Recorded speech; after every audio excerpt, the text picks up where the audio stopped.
morning sitting was suspended by way of motion that was adopted on Tuesday, the 27th of May, to allow senators to participate in the National Prayer Breakfast. Accordingly, business that was scheduled for Wednesday, the 28th of May, 2025, morning sitting, has now been rescheduled to actually Wednesday, the 4th of June, 2025.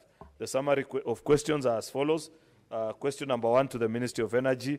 Question number 68 to the CS for Energy and Petroleum.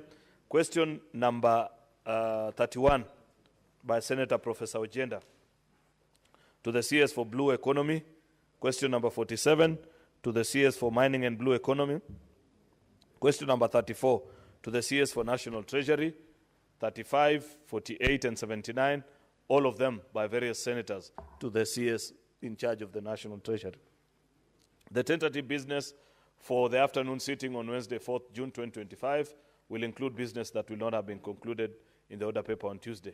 There are various bills that are in the second reading stage, which I want to draw the attention of members to.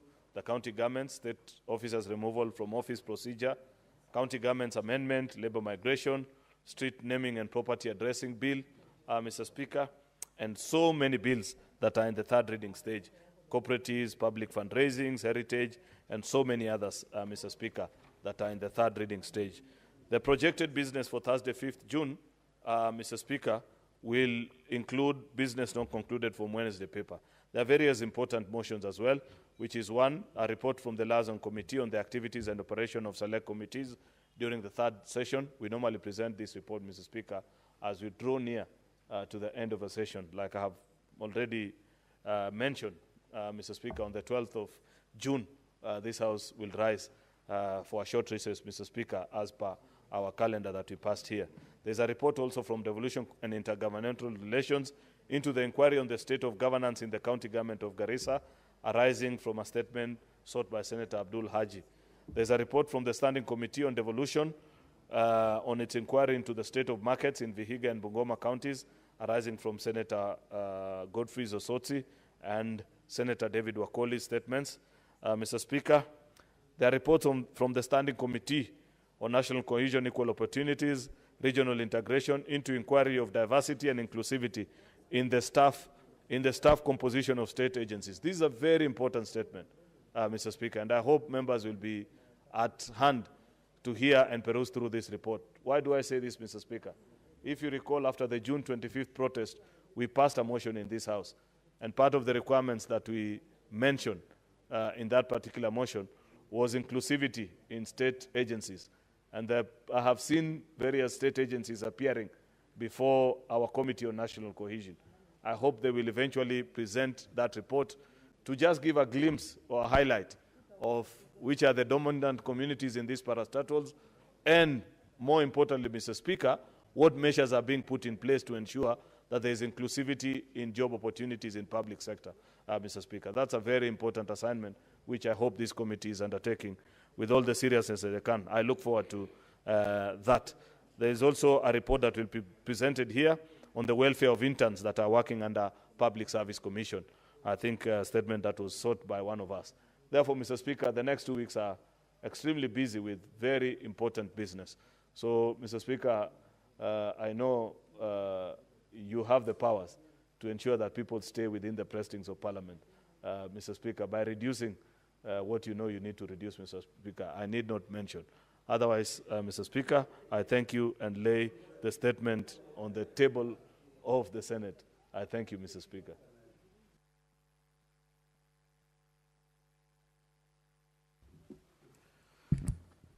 Now, honorable senators, I have a communication to make regarding the conduct of senators while transacting business in the Senate. Over the last few sittings, the Presidium has observed incidents of disorderly conduct in the Senate, thereby necessitating that I make this further communication. Honorable senators, I have previously cautioned senators on the matter of maintenance of order and decorum in the Senate. The standing orders provide a framework for debate and order in the Senate. In particular, I refer honorable senators to Part 18 and Part 20 of the Senate Standing Orders, which provides for rules of debate and order in the Senate and in committees. Allow me, for the benefit of all honorable senators, to reiterate what these parts provide. Para 18 provides for, among others, speaking twice to a question, point of order, anticipating debate, contents of speeches, comments on proceedings of select committees, and responsibility for statement of fact. On the other hand, Part 20, which contains Standing Orders 121 and 122, provide for acts which constitute disorderly conduct and gross disorderly conduct. These standing orders provide that a senator is disorderly if the senator inter alia creates disorder, knowingly raises a false point of order, and necessarily interrupts proceedings or consults in a disruptive manner, makes allegation without, in the Speaker's opinion, adequate substantiation, or defies a ruling or direction of the Speaker or chairperson of committees, demonstrates or makes disruptive utterances against the suspension of a named senator, disrupts or attempts to disrupt the Speaker's procession, commits any other breach of these standing orders that, in the opinion of the Speaker, constitutes gross disorderly conduct. Honorable Senators, Standing Orders 121-2 and 122-2 further provide for the consequences of creating disorder and gross disorder in the Senate. In the instance of disorderly conduct, the Speaker may call a senator whose conduct is disorderly and to caution the senator or order the senator to withdraw from the premises of Parliament of the Senate for the remainder of that day's sitting. In the instance of gross disorderly conduct, the Speaker shall order the senator to withdraw immediately from the premises of Parliament. On the first occasion, for a maximum of 3 sitting days, including the sitting day of suspension, and on the second or subsequent occasion during the same session, for a minimum of 7 sitting days and a maximum of 21 days, including the day of suspension.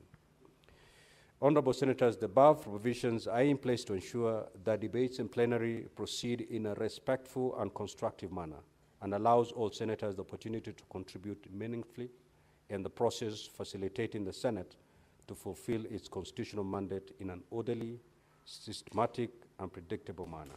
I must once again caution honorable senators that Presidium will not hesitate to invoke and apply the provisions of the standing orders on a senator who is disorderly.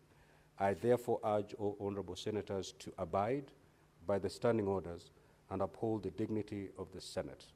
I reaffirm that the rules will be applied fairly, firmly, and without exception. Now, honorable senators, what I have witnessed in the past few weeks is when a member of the Presidium makes a ruling on a matter and honorable senators engage in a verbal exchange with the chair. That will not be tolerated. And therefore, honorable senators, I urge you to abide by these rules so that we have decorum as we debate our business in the Senate. Thank you.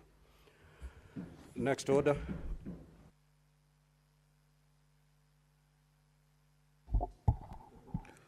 Order number 8, motion. I have just read the rules of order, the rules of this House, honorable senators. I have just read the standing orders on this matter. You know, a point of order can only be raised when there's a senator on their feet. Clearly, there's no senator speaking. So why should you raise a point of order? Absolutely, Majority Leader. That is the way to go. What is your point of clarification? Mr. Speaker, I don't know who has wronged you today, but I want to apologize on behalf of those who have who may have caused you great distress. But I hope colleagues can abide by what you have guided. I want to humbly plead, if it pleases the Speaker, to allow us this afternoon to make comments, Mr. Speaker, on the statements that have been read before this House. Mr. Speaker, I make this in the most meekest of ways. Thank you, Mr. Speaker. Honorable Senators, pursuant to standing orders, I will allow a maximum of 15 minutes. That is our allowable under standing orders to make comments. And therefore, if you have an opportunity to speak, Honorable Senators, please keep it under 3 minutes so that your colleagues can also have an opportunity to speak to these statements. The Honorable Senator for Nairobi County.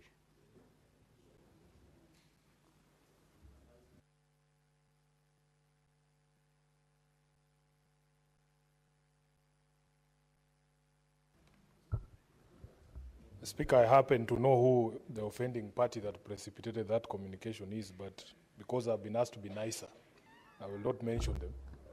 Honorable Speaker,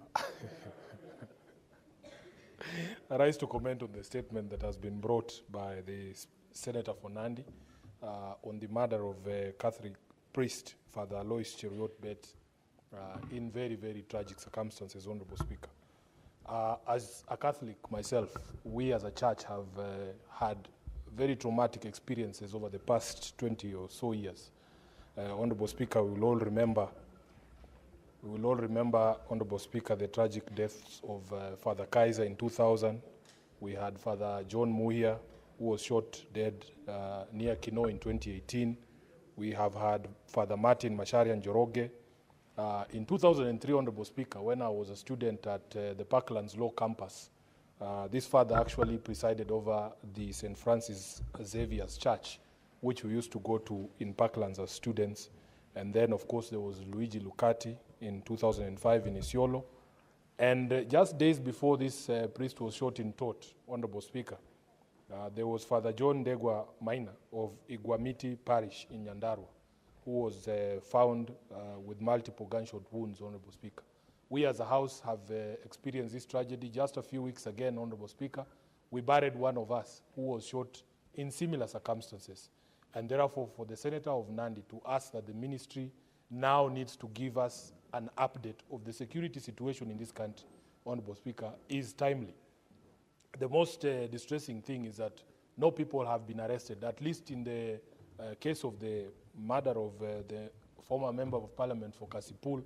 We saw arrests, Honorable Speaker. And by the way, the public is very keen to see how the security forces deal with individual cases that sometimes it appears, Honorable Speaker, that when it is a quote-unquote big person, these investigations are sped up and you can see action being taken very fast. But you can imagine days later, nobody has been arrested for the shooting of this father in Tot. So, Honorable Speaker, I want to join the Senator for Nandi, and because I'm a member of that committee, I want to assure you, Senator for Nandi, that we will do our very best to bring answers, not just to the families, but also to the Church of Christ in Kenya, so that we might be able to put a stop to this end. I thank you, Honorable Speaker. Majority Leader. Mr. Speaker, I wish to comment on this statement by Senator Cherargei. On Sunday last week, Mr. Speaker, in the company of the Senator for Uasin Gishu, we visited the family of the late Father Alois Bate. And Mr. Speaker, what we saw in that family is quite devastating. The mother was completely distraught, and as were the siblings and the rest of the family, as well as a community that truly loved their son and felt completely hardly done by murder most foul that happened in the Kerio Valley. Mr. Speaker, we have received reports in the last few months of people being killed so many times, Mr. Speaker, that perhaps the country has become accustomed to these killings and think it's just another report. It's not fair, Mr. Speaker, that we live in the same country with people who cannot sleep in their homes, with children that cannot go to school. I want to plead, Mr. Speaker, that the Committee on Security that will deal with this particular matter, in honor at least of this bishop and so many other innocent Kenyans that have been killed in that corner of the country, Mr. Speaker, that they get to the rock bottom of this particular matter and ensure that these criminals are brought to book. I know it, for example, Mr. Speaker, that the fellow who killed Pastor, Father Alois, Mr. Speaker, is a criminal called Cheptarus.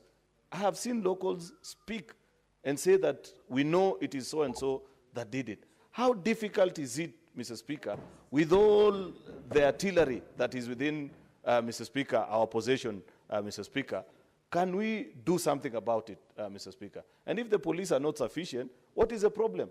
We can gazette that particular part of the country as a disturbed zone and send the best of the best, Mr. Speaker, so that at least our citizens, Mr. Speaker, can sleep like you and I sleep in our homes peacefully.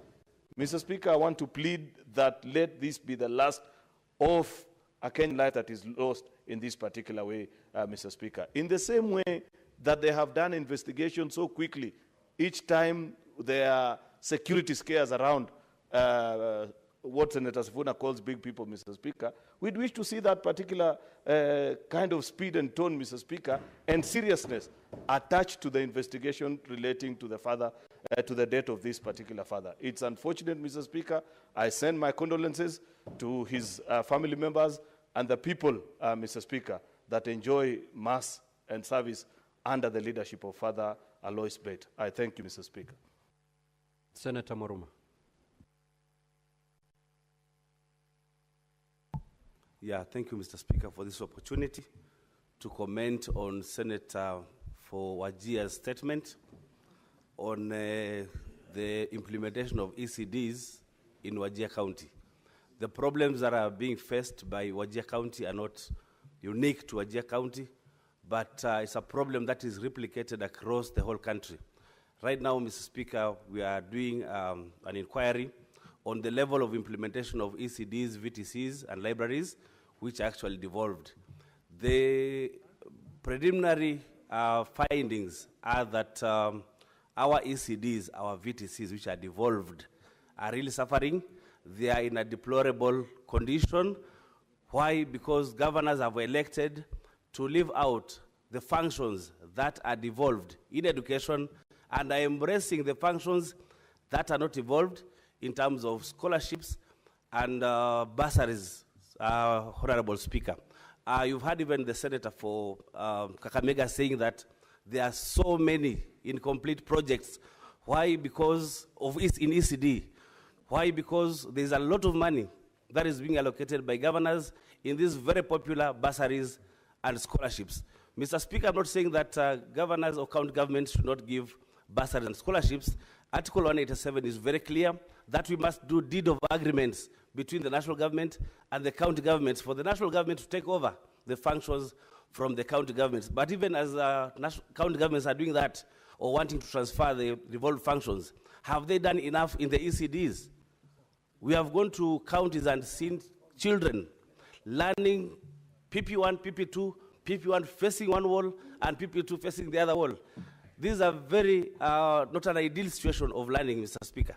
And even when we construct our ECDs, I can say as an educationist that we must provide for the early learners in ECD a provision for play, because children learn by playing.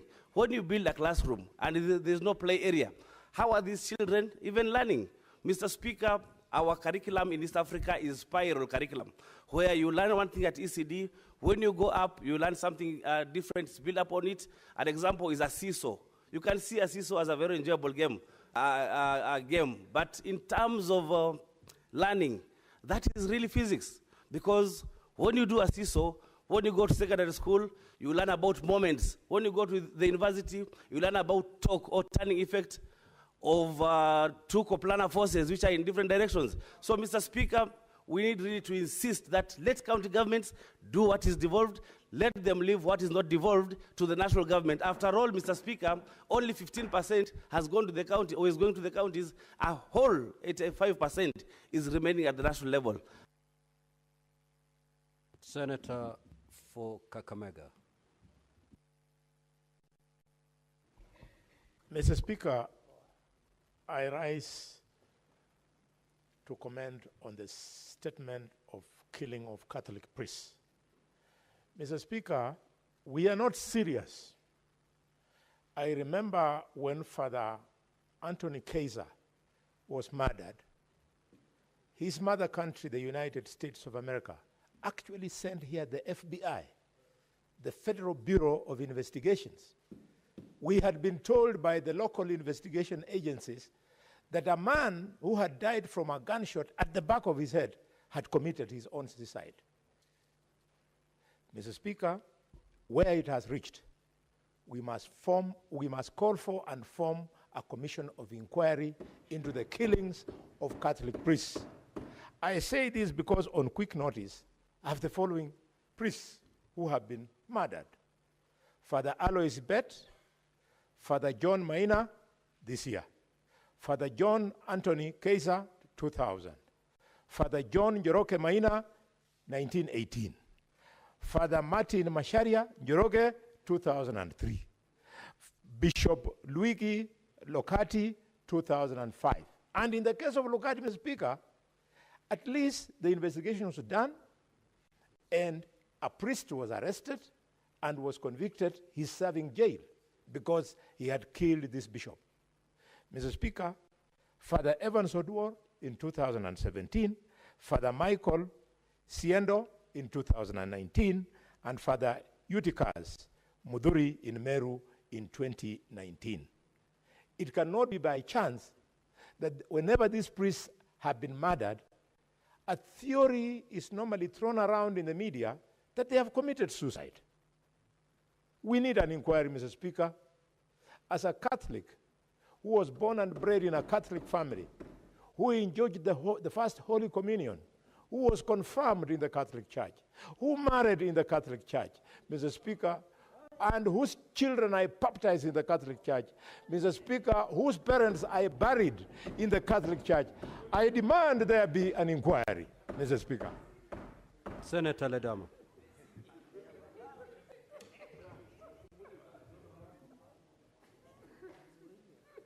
Thank you, Mr. Speaker. Mr. Speaker, I rise to make some brief comments on the statement brought by Senator Eddy on consumer protection. Mr. Speaker, it is disheartening to hear that senior citizens are now falling prey of fraudsters who are targeting their retired income. Mr. Speaker, when I heard that statement being read by Senator Eddy, I asked myself, where is the Competition Authority of Kenya? Because when you look at other jurisdictions, although this is actually something which is a big problem worldwide, but when you look at other jurisdictions, I know I've had Congress discussing this issue.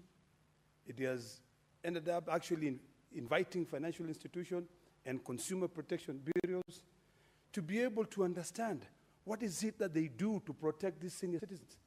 If a senior citizen who has worked tirelessly, is going now home to retire, and the day they retire, their money disappear at a go. A senior citizen loses all their money. What do you expect them to do? Mr. Speaker, I would hope that the committee that is going to be investigating this matter sit down with the Competition Authority of Kenya to understand, are they just collecting money, or are they actually engaging in educating these citizens on how they can be able to protect their wealth? Mr. Speaker, it is imperative that financial institutions, I've heard ABSA being mentioned here, I would want to call upon ABSA to train their staff to be able to trace and actually be able to detect any suspicious withdrawals. Mr. Speaker, these are things that can be dealt with. Sometimes when we receive a huge payment, the bank is quick to be able to come and tell you, how come you've received this money from this person? So, Mr. Speaker, those are very, very important things that we must now discuss whether we develop further legislation to protect our senior citizens. Otherwise, if we don't do, we will continue allowing these senior citizens to be preyed upon, like the way a wolf it cycles into vulnerable prey. I mean, it's ridiculous, Mr. Speaker. I want to thank the distinguished senator from Migori for bringing this matter. And this is a matter that we must follow through to ensure that we protect our senior citizens. Thank you, Mr. Speaker. Senator Mungatana. Thank you, Mr. Speaker. Mr. Speaker, I want to make a quick comment on the statement on the death of Father Alois Bet. Mr. Speaker, There's a Swahili saying that says, usipo ziba ufa, utajenga ukuta. Mr. Speaker, while I agree with all the statements that my colleagues preceding and who spoke on this statement have said, the one missing issue is what is the preventive strategy that the Cabinet Secretary for Interior has taken on some of these obviously volatile regions. Mr. Speaker, every time something like this happens, you will see a lorry full of policemen, GSU, and all these people.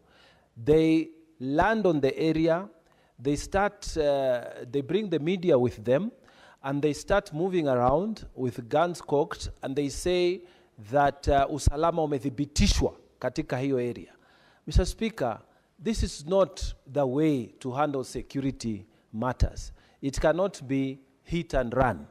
It must be that there is a strategy for prevention in areas that are known to be volatile. Mr. Speaker, if there was a strategy, then the committee must be told if the strategy was working. And if the strategy was not working, then the minister must tell us what he's doing to improve the strategy around the region so that we do not have a repeat of the same incidents. And we do not want a situation where somebody has to be killed for security personnel to be beefed up, because that's the word they always use. Security around this region has now been beefed up. Always reactionary, not moving in front. Where is the intelligence? Where is NIS? Why can't they use the intelligence they receive to take preventive actions? Mr. Speaker, in my county, we have something called the KPR, the Kenya Police Reserve. And this reserve is, Mr. Speaker, for example, now we have raised the issues as leaders many times that we need proper guns, not the old type of guns. You know, the proper guns that can deal with matters. But Mr. Speaker, when you hear, you are told, we are waiting, we want to take these people for training, we are waiting again, we are waiting for what, we are waiting for what. If something happens today, Mr. Speaker, you will see that all the security personnel will be there in Tana River County. But Mr. Speaker, as we are speaking now, it is good for us to have a strategy of prevention. If all the people know that when you come to certain areas, their KPRs are well armed and their arms are modern. The Senate Minority Leader and Senator for Kilifi County, the Honorable Mazaya. Asante Bwana Spika. Bwana Spika, kwanza nataka kumunga mkono ndugu yangu Cherargei kwa taarifa aliyoleta kuhusikana na vifo vya watu wa kanisa. Bwana Spika, ni jambo la kusikitisha, jambo la huzuni na jambo ambalo si la sawa. Katika makanisa ni mahali ambapo sisi tunaenda kuomba Mungu, na vile vile ni mahali ambapo ukipatikana na shida aina yoyote watu hukimbia makanisani ili kupata msaada wa maombi kutoka kwa wale mafadha ama mapasta ama wale wakuu wa vile yale makanisa. Bwana Spika, Father Bet alikuwa katika mkono wake ameshikilia Biblia wakati akiwa mpigwa risasi. Hakushikilia gongo, hakushikilia kisu, hakushikilia bunduki. Alishikilia Biblia. Kwa hiyo Bwana Spika, ni jambo la aibu, ni jambo la kusikitisha. Wale majangili waliingia pale ndani wakiwa na bunduki na kuweza kumpiga risasi na kumuua. Bwana Spika, tunakemea vikali zaidi. Na zaidi sana tunataka kuona ya kwamba serikali imechukua hatua, hususan mkurugenzi ama mkuu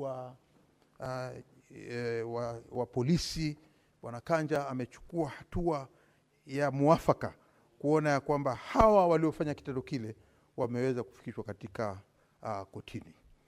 Bwana Spika, vile vile nataka kusema ya kwamba si upande wa Wakristo peke yake, hata wale wakubwa wa Kiislamu, wale mashekh, kama ukiangalia Sheikh Abu Drogo alikuwa mkuu wa msikiti Busa, leo hayuko na sisi kwa sababu askari walisingizia.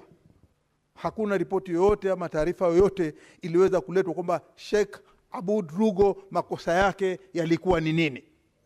Hakuna uchunguzi wa aina yoyote ulifanywa na idara ya uchunguzi kuona ya kwamba Sheikh Aboud Rugo alikuwa na makosa gani. Familia yake hivi leo inalia. Wanataka kujua kwa sababu gani baba yao aliweza kupoteza maisha. Vile vile kuna Abubakar Makaburi. Sheikh Abubakar Makaburi pia alipigwa risasi na polisi na hakuna uchunguzi wote ulifanywa. Na mwisho Sheikh Idris, japokuwa tunaona walichukua hatua, lakini tunasema ya kwamba hawa watu wawili ambao walikufa bila ripoti yao kuweza kujulikana ama kuambia Wakenya ni walikufa kwa sababu gani. Hili ni hatua ambayo ni mbaya na ni mbovu, na tunataka kuijua kwa sababu mpaka hivi leo hatujajua kilichomuua Sheikh Aboud Rugo nini, na pia vile vile Abubakar Makaburi wa familia yake na watu wa Mombasa na watu wa Pwani kwa ujumla wanauliza mpaka leo ni sababu gani aliweza kuwa. Bwana Spika, mimi naunga mkono. Honorable Senators, I will add a further 15 minutes. Senator Chute. Thank you very much, Honorable Speaker. Honorable Speaker, allow me to give a brief comment on the statement by the distinguished Senator from Kakamega, Senator Honorable Dr. Boni Khalwale. Honorable Speaker, the issue of stall projects are everywhere in our 47 counties. It is not a unique issue on Kakamega only. Honorable Speaker, we need, as a Senate, we need to have a committee like devolution to be moving around to inspect projects that have stalled or that have not even been completed or that have been finished but not been commissioned.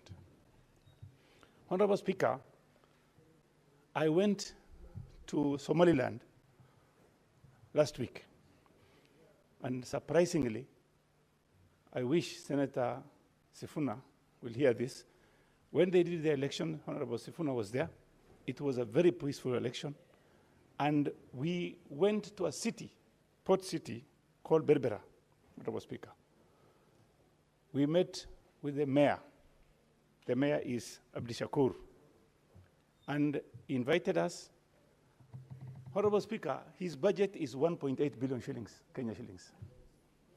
And if you see that city, it is one of the most beautiful cities in Africa today, with a budget of 1.8, Honorable Speaker. And I want to urge our members, senators, why are we going to Arusha? What business do we have in Tanzania? They are calling us names there. Why do you go to Arusha? Why do you go to Dar es Salaam? Let's go to Somaliland. Let's go to Hargeisa. Let's go to Portland, port city of Berbera.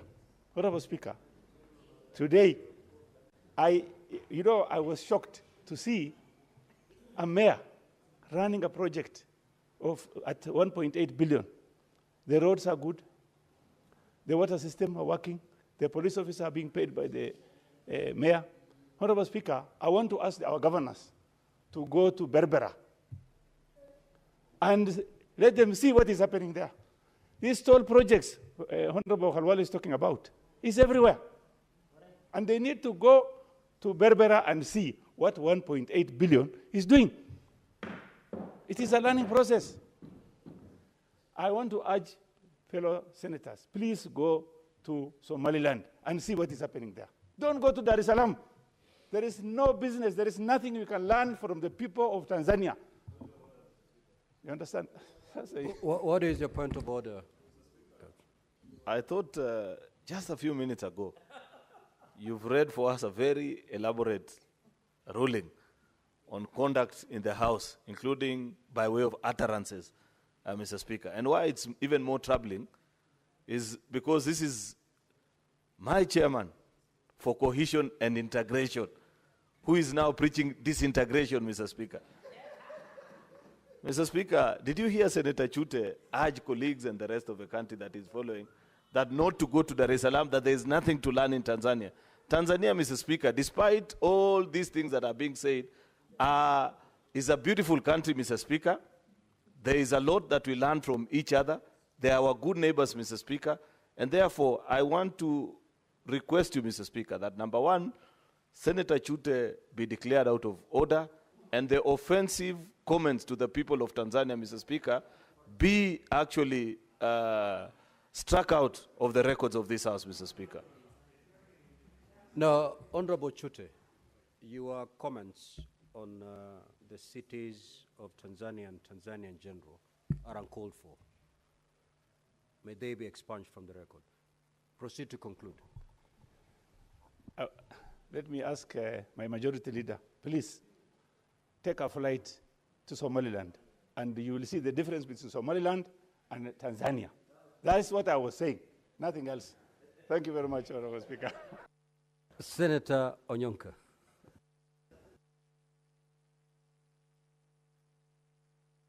Ndugu Spika, ni heshima sana kupata hii nafasi kuzungumzia jambo ambalo ni jambo nimekuwa nikilizungumzia kwa muda mrefu sana. Na swala ambalo limeletwa hili jumba ni swala ambalo Mheshimiwa Boni Halwale, rafiki yangu amelichambua sana. Ukweli ni kuwa hili jumba la Senate, kazi yetu ni kuhakikisha kuwa sisi ni nyapara, watu ambao wamepewa jukumu na wananchi kuhakikisha kuwa hela za wananchi wa Kenya ambazo zinatakiwa zifanye kazi kwa mashinani zifanye. Kuhakikisha kuwa serikali kuu ikishachukua ushuru wetu, tunagawa hizo pesa alafu zinaenda kule mashinani.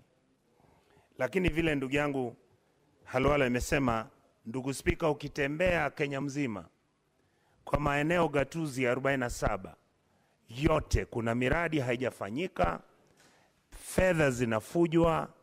Ukiangalia ile miradi mingine ambayo imepewa fedha nyingi, utapata hata juzi nimepata ujumbe kuwa kuna maeneo mengine miradi iko kwa karatasi ya serikali, lakini ukienda pale ukiangalia kama hiyo miradi ipo haipo. Ndugu Spika, ningependa kukusihi kama yule ambaye anatusimamia kwa hili jumba, ni wajibu wetu kama viongozi ambao tumepewa jukumu la kuhakikisha tumechunga na kulinda hela za wananchi wale maskini nchi yetu. Tuondoke hapa Nairobi, tuende tukatembee mashinani, ndugu zanguni. Hata kikao cha Senate ambao tunafanyia hapa, wakati huu teknolojia inatukubali, ndugu Boni, tuende kule Kakamega, tuketi kwa jumba la County Assembly, tuzungumzie maneno ambao ni yetu kama Senate, lakini tutembee mashinani, tuone vile wananchi wa Kakamega pesa zao zinatumika. Tumetembea Garissa, tumeenda Wajir, na ndugu zangu hapa tumetembea, tumeenda mpaka Kisii, tumeenda Marsabit. Tukifika pale unaona ndio sasa magavana wanaanza kujishughulisha, wengine wanaanza kutuzungumzia, wengine wanasema haya mambo tutayafanya.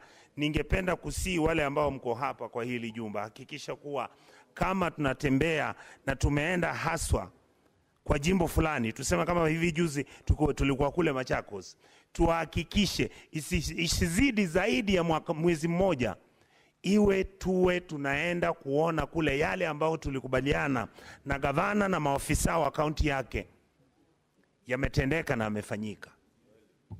Lazima tuhakikishe kama viongozi, mimi nawasihi tena la pili, tujiondoe hapa Nairobi, ndugu zanguni, tutembee mashinani ili tujaribu kusaidia viongozi wengine na tujaribu kusaidia wananchi.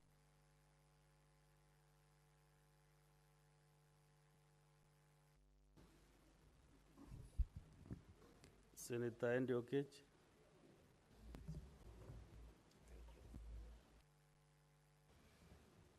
Mr. Speaker, I want to comment on the statement by Senator Chirargei. Mr. Speaker, the person we are talking about here is a man who lived by faith.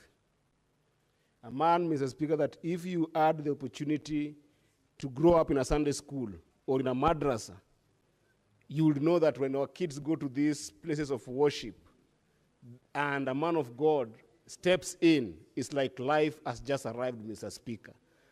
It's painful, Mr. Speaker, that even at times of war or at times of violence that we experience in this country, Mr. Speaker, for instance, in 2007, Mr. Speaker, the places of worship is the places our children and ourselves run to get refuge. And yet today, Mr. Speaker, we are in a country where men of God can be killed without any recourse to them, Mr. Speaker. We've just seen a member of the National Assembly the other day, Mr. Speaker, faking his own abduction. And yet he was in a room with some MCA or some random person, Mr. Speaker, and within 5 minutes, the instruments of power in this country, the internal security, the instrument of DCI, were able to close that file by investigating it in the shortest time possible, Mr. Speaker. Why would a reverend, Father Bet, die and days, weeks, months are going to be counted without investigation being concluded, Mr. Speaker? Where are the people, Mr. Speaker, who we trust with security in this country? Where is the CS in charge of internal security, Mr. Speaker, in this country? It is making this government look bad, because if you have got a CS like CS Burkomen, Mr. Speaker, this is a place where we should have had heads rolling. And Mr. Speaker, it's actually surprising that this is happening in Elgeyo Marakwet, where the CS is coming from, Mr. Speaker. This is something that we cannot tolerate, Mr. Speaker, and I think that this House should not just stop at a point of making it a statement to be committed to a committee, Mr. Speaker. This should be something that we form a team from the Senate to do a proper inquiry of why is it that men of God, whether from the Muslim faith or whether from the Christian faith, whether from the Baha'i faith, whether from the Jews' faith, why is it that they're being targeted, Mr. Speaker? Can't we form a proper team from the Senate, a committee to do a proper inquiry and make sure that there's justice? We cannot allow, Mr. Speaker, our institution of faith to start being targeted. We will collapse as a country, because these are the places that we run to when the country is confused. These are the places that we run to when there is violence in the country. These are the No, that's enough. Senator Mariam Sheikh.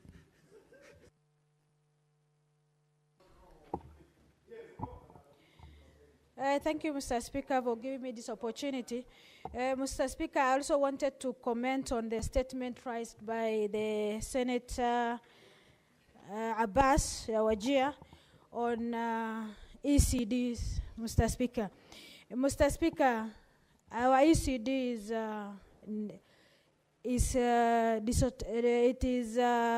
mess. Mr. Speaker, ECD is devolved, and the governor must be serious on the education levels.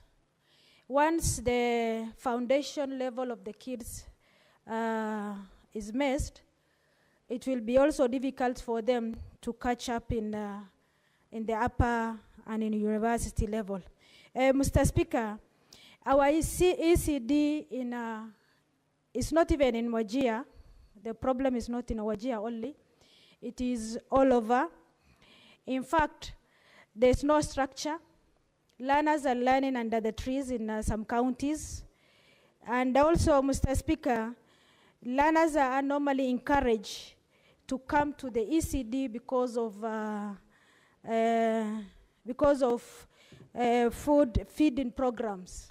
Mr. Speaker, some counties doesn't have feeding program budgets. That is one of them is Wajir.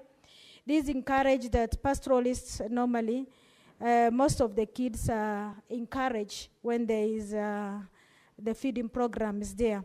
Mr. Speaker, overcrowding is there in each counties, and the timeline of the construction of the permanent infrastructure, it must be done so that this educational level will be higher level. Mr. Speaker, also as a country, even are we ready for accommodating the grade 9 in each public schools, Mr. Speaker? because when it comes to grade 9, there must be infrastructure, the teachers, and also infrastructure level as a lab, because it must be done in the private, in a public school, Mr. Speaker. Mr. Speaker, let the governors be very serious on the education levels, because they are the budget of the county, Mr. Speaker, is the second highest budget in counties, Mr. Speaker. The first one is education, health. The second one is education. Mr. Speaker, they are so mind on the bursary issues, but they are not attentive on the infrastructure, on CDs. Senator Mwinyi Haji Mohamed Faki.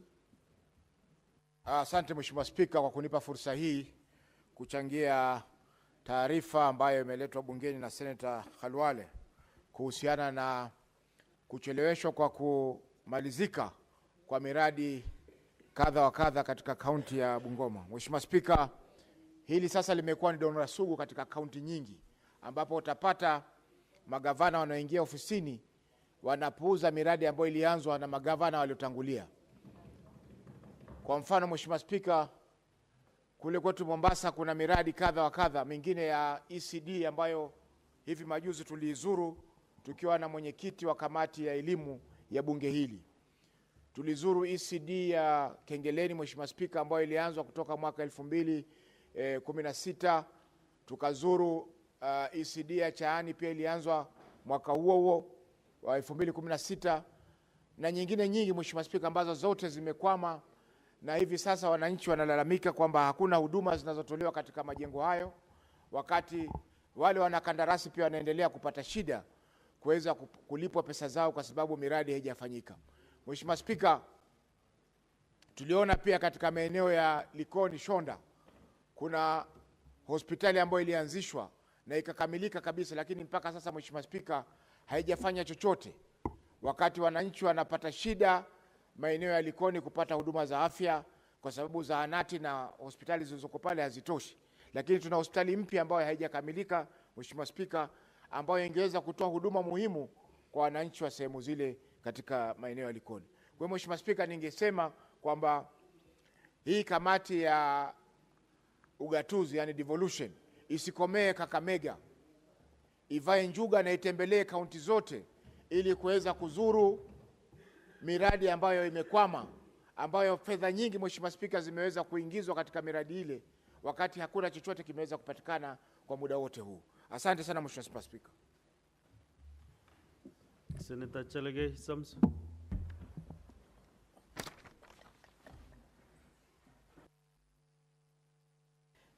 Mr. Speaker, thank you. Let me comment on few things by Senator Eddy on the issue of consumables under competition authority. I did raise the issue. Mr. Speaker, are you aware these dairy farmers, there is unfair competition? And I did raise this matter on competition authority of Kenya, that they must do a lot, Mr. Speaker, because the market sharing and even unfair practices within trade is what I was pointing, and I hope, and I want to request Senator Eddy through the committee you referred, Speaker, the ABSA Bank and all other banks, including M-Pesa, must be someone, because we are aware, even in Inua Jamii, where the old men go and take their 2,000 shillings per month, there is no clarity on who the beneficiaries are or the costing of such transactions. So I hope the ABSA Bank, the M-Pesa Foundation, and other banks that are being used to pay, Mr. Speaker, and I hope the Association of Bankers and under the Banking Act, the ABSA Bank officials must be prosecuted for that violation of the law. Number two, and finally, Mr. Speaker, on this issue of stalled projects, it is very sad. Because, for example, in Nandi, Kabiyet, Nandi Creameries are stalled, Kobujoy Hospital are stalled, Chepterwai Hospital are stalled, newborn unit, mother and baby, Kapsabet Hospital is stalled, Kobujoy Hospital is stalled, Kapkeringon ECD is stalled, Kabikwen ECD is not even there, VTC Sigilai, Cheptarit, Mr. Speaker, and others are stalled, Mr. Speaker. Even roads, I cannot name vocational training centers, I cannot even, all ECD centers are dysfunctional, Mr. Speaker. a number of projects, and I want to request the following as a progress. Mr. Speaker, is it possible as a House, especially on stall projects in Nyamira, in Migori, in Kericho, in Kakamega, in Taita Taveta, where you find they have a pending bill of over 1.5 billion. Yes, it is a small county like Taita Taveta. Is it possible as a House to form a select committee to audit stall projects, or allow the County Public Accounts Committee jointly with the Finance and Budget to look at the stall projects, including Meru County, Mr. Speaker? That is only the time we'll get value for money. I remember Oparanya tried to build an hospital, Kakamega County Referral Hospital, worth 6 billion. In 10 years, it could not succeed. The national government was supposed to pick it up, Mr. Speaker. Is there a possibility of doing an audit of stall projects, especially by county government? And I hope the majority leader, who sits in Senate Business Committee, can provide us with a way forward on how we can handle stall projects in Bomet County, Mr. Speaker, for example, or even in Embu County, Mr. Speaker. So on this, even Kidundu Stadium in Vihiga, where Vihiga Queens, Mr. Speaker, Vihiga Queens, who are known, Mr. Speaker, are training, it must be looked into. I support. Senator Mogeni Elek Okongo. Mheshimiwa Spika, nasimama kuunga mkono hoja iliyowasilishwa na seneta wa jimbo la Migori, Seneta Eddie Okech, kuhusu visa vya ulaghai kutoka mabenki, hasa hii benki ya Absa. Mheshimiwa Spika, mimi nashangaa sana kwamba kama taifa tunapatia leseni benki waje wafanye biashara kulinda pesa ya wananchi wa taifa la Kenya, lakini wanarudi kuwalaghai na kuwanyang'anya pesa. Itakuwaje, Mheshimiwa Spika, mama kama huyu ambaye alikuwa amestaafu, pesa yake itoke kwa benki milioni 2.4, na inasemekana kwamba wale ambao wamehusika ni maafisa wa benki ya Absa. Mheshimiwa Spika, mimi ningeomba sisi kama nyumba ambayo inawakilisha wananchi wa taifa la Kenya, tuite huyu mkurugenzi aje hapa atueleze hivi visa ambavyo tumeanza kushuhudia, kwamba mtu akienda kwenye benki akitoa pesa, wale maafisa wanaofanya kwenye benki ndio wanapigia simu wakora. Juzi nimeona katika mkoa wa Magharibi, Mheshimiwa Spika, mtu ambaye alikuwa ni askari ameenda kwenye benki, ametoa pesa kwenda kulipa watu ambao wamefanyia kazi. Akitoka hivi watu wenye benki wanapiga simu na yeye anapata wakora njiani kabla afike kula anaenda. Hatuwezi kubali, Mheshimiwa Spika, wale ambao tumepewa jukumu la kutulindia pesa yetu warudi kwamba hao ndio walaghai wanatunyang'anya. Mheshimiwa Spika, mimi ningetaka nione sura ya huyu mkurugenzi mkuu wa hii benki. Mheshimiwa Spika, atasimamia haje pesa na yeye arudi kusema kwamba yeye ndiye atakuwa mstari wa mbele kuhakikisha kwamba wafanyikazi wale wamewaajiri pale ni wakora. Tungejua yule ambaye alisababisha huyu mama Violet Akoth Nyatol kunyang'anywa pesa, bado yeye ni afisa bado kwenye ile benki ya Absa mpaka tunazungumza leo, kwa sababu kama yuko pale tunasema mwingine atanyang'anywa kesho. Kwani sisi tutakuwa ni nyumba ambayo tunapata visa vinahusu wa Kenya, tuwazungumza na hakuna hatua inachukuliwa. Mheshimiwa Spika, tumuite mkuu wa kitengo cha DCI aje hapa atueleze haya mambo tumesoma, kwa sababu mimi niko na ripoti nyingi sana nimesoma kwenye magazeti, watu ambao wakitoka kwenye benki wakiwa wametoa pesa, wale maafisa wa benki wanapiga simu wananyang'anywa pesa. Hii idara ya DCI imefanya nini kuwatia mbaroni hao ambao wanahusika? Huyu mkuu wa hii benki, yeye amefanya nini kuwaondoa kwenye benki wale ambao wanahusika katika visa hivi? Mheshimiwa Spika, hatuwezi tukakubali kwamba wizi unafanywa kutoka ndani ya benki. Nchi itakuwa imeisha, Mheshimiwa Spika. Kwa hivyo naomba ile kamati ambayo itaangalia mambo haya ichukulie ili jambo kwa njia ya muhimu sana. Tutafute suluhisho na wale ambao wanafanya kazi kwenye hizi benki wanahusika katika visa hivi wafutwe kazi. Mimi sitaki kuenda kwenye benki, Mheshimiwa Spika, nikitoa pesa natoa, nikitoroka nikishangaa kama nitafika nyumbani. Naunga mkono hoja hii, Mheshimiwa. Senator Veronica Duarte. Thank you, Honorable Speaker, for this opportunity. I want to support the statement by Senator Abbas Sheikh, on the issue of the ECD centers in Wajir County. Honorable Speaker, the counties have been mandated to establish and set ECD centers across the 47 counties. One of the reasons why this statement is so crucial is because it is at the stage of ECD that children's cognitive attributes are developed, Honorable Speaker. And if you look at some of the ECDs that are being put up by counties, they are pathetic, Honorable Speaker. They cannot even help any of those minors who are attending those ECD centers to be able to develop the cognitive abilities they are supposed to have by the time they join the pre-primary stage of education.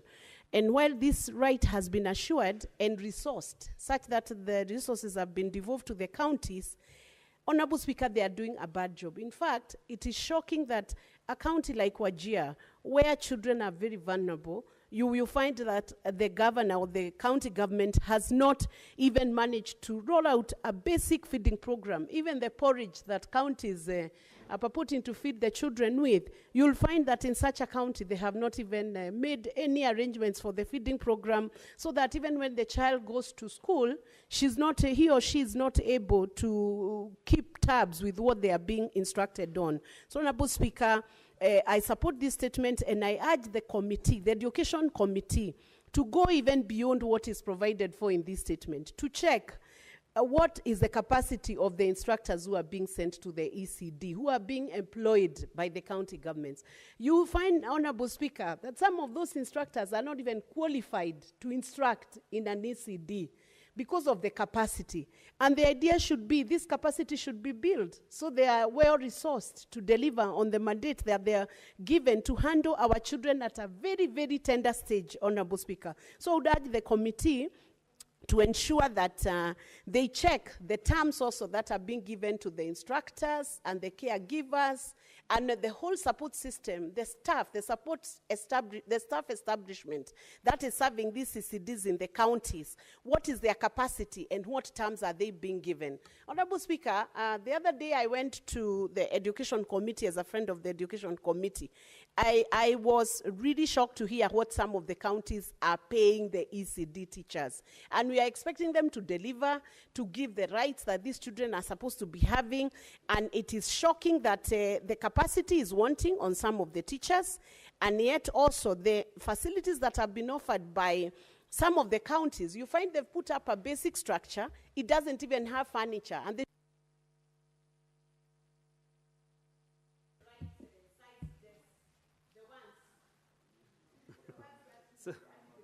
Okay, thank you.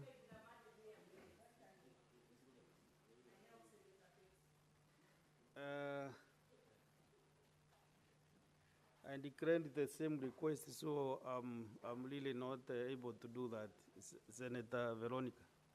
Next time I'll give you that favor. I know you are my good friend. Senator Ezena Lemaletian.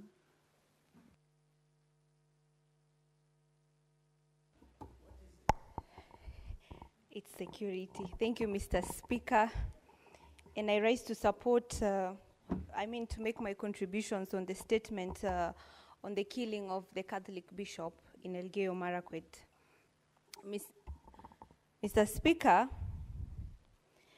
I first of all want to convey my condolences to the family and to the people of Elgeyo Marakwet. I also convey my sincerest condolences to my fellow members of the Catholic Church. And I know that there's a prerequisite for the Catholic priests and leaders of the church, having been proudly a member of the Catholic Church, and I honor them for being responsible for my education since attending boarding in Standard 3 up to high school, where I almost became a nun.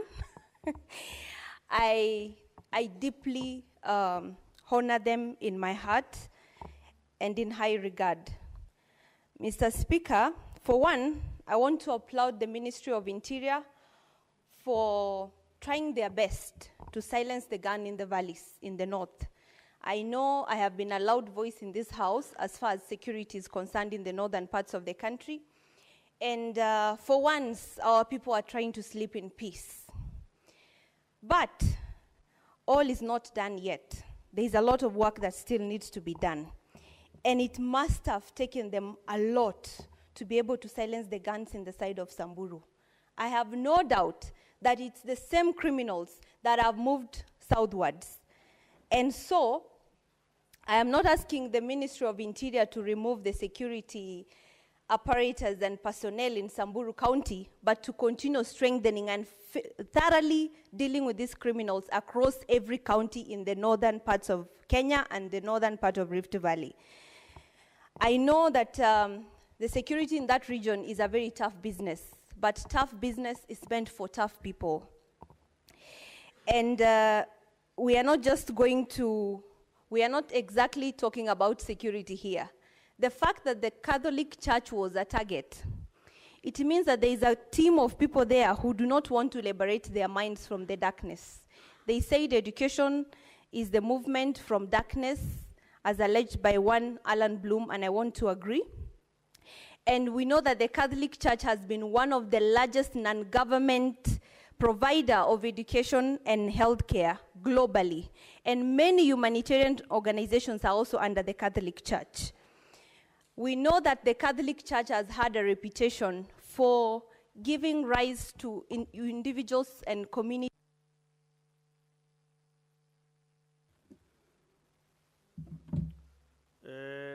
If you wait a bit longer, maybe after the next order, you might be able to get an opportunity to prosecute the issue.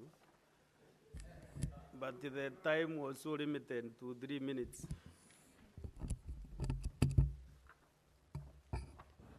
Honorable Senators, this communication was learned earlier, but unfortunately the teachers and the students were not sitting in the public gallery at that time. I've confirmed now they are well settled, and I would want to acknowledge them in this manner. And I can see the Honorable Senator for Hembu is really keen on this. I would like to acknowledge in the presence, in the public gallery, this afternoon, the presence of visiting teachers and students from Kanywambora Boys High School in Embu County.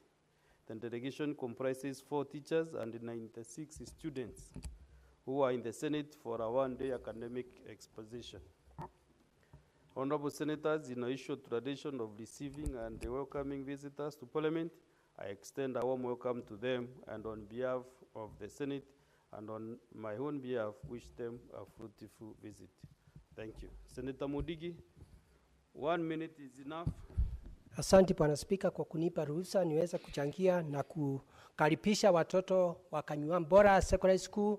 Kanywambora Secondary School iko katika Embu County, Mbeere North, na ni pahali na nataka niseme Senate hii wakati wa by election tutakuwa huko, na kwa sababu Bwana Spika majority alikuwa amewakaribisha, ningeomba wakati wa siasa itakayokuja wakati ule Bwana Spika majority utapitia kwa hiyo shule. Ni shule nzuri ambaye katika Kenya County iko na mambo ya kielimu ambaye inaendelea vizuri sana. Ya pili Bwana Spika, ile shule imetoka katika Mbeere North, pahali hakuna maji, hakuna hospitali, hakuna nini, na ndio tumekuwa mara mingi tukisema mambo ya competition iweze kupelekwa kwa shule, ndio watoto kama hawa wanajikakamua. Mali hakuna hospitali, hakuna dawa, waweze kupata zile pesa, waweze kuisaidia. Pia nikimalizia Bwana Spika, ile shule iko pahali hakuna chochote, hata walimu wakienda shule ni sinda, na ndio tumekuwa tukisema tukichangia mambo ya handship isitolewe katika Embu County, Mbeere North na Mbeere South, ndio walimu kama wale waweze kucherekea na watoto wetu wa Embu County waweze kuendelea vizuri.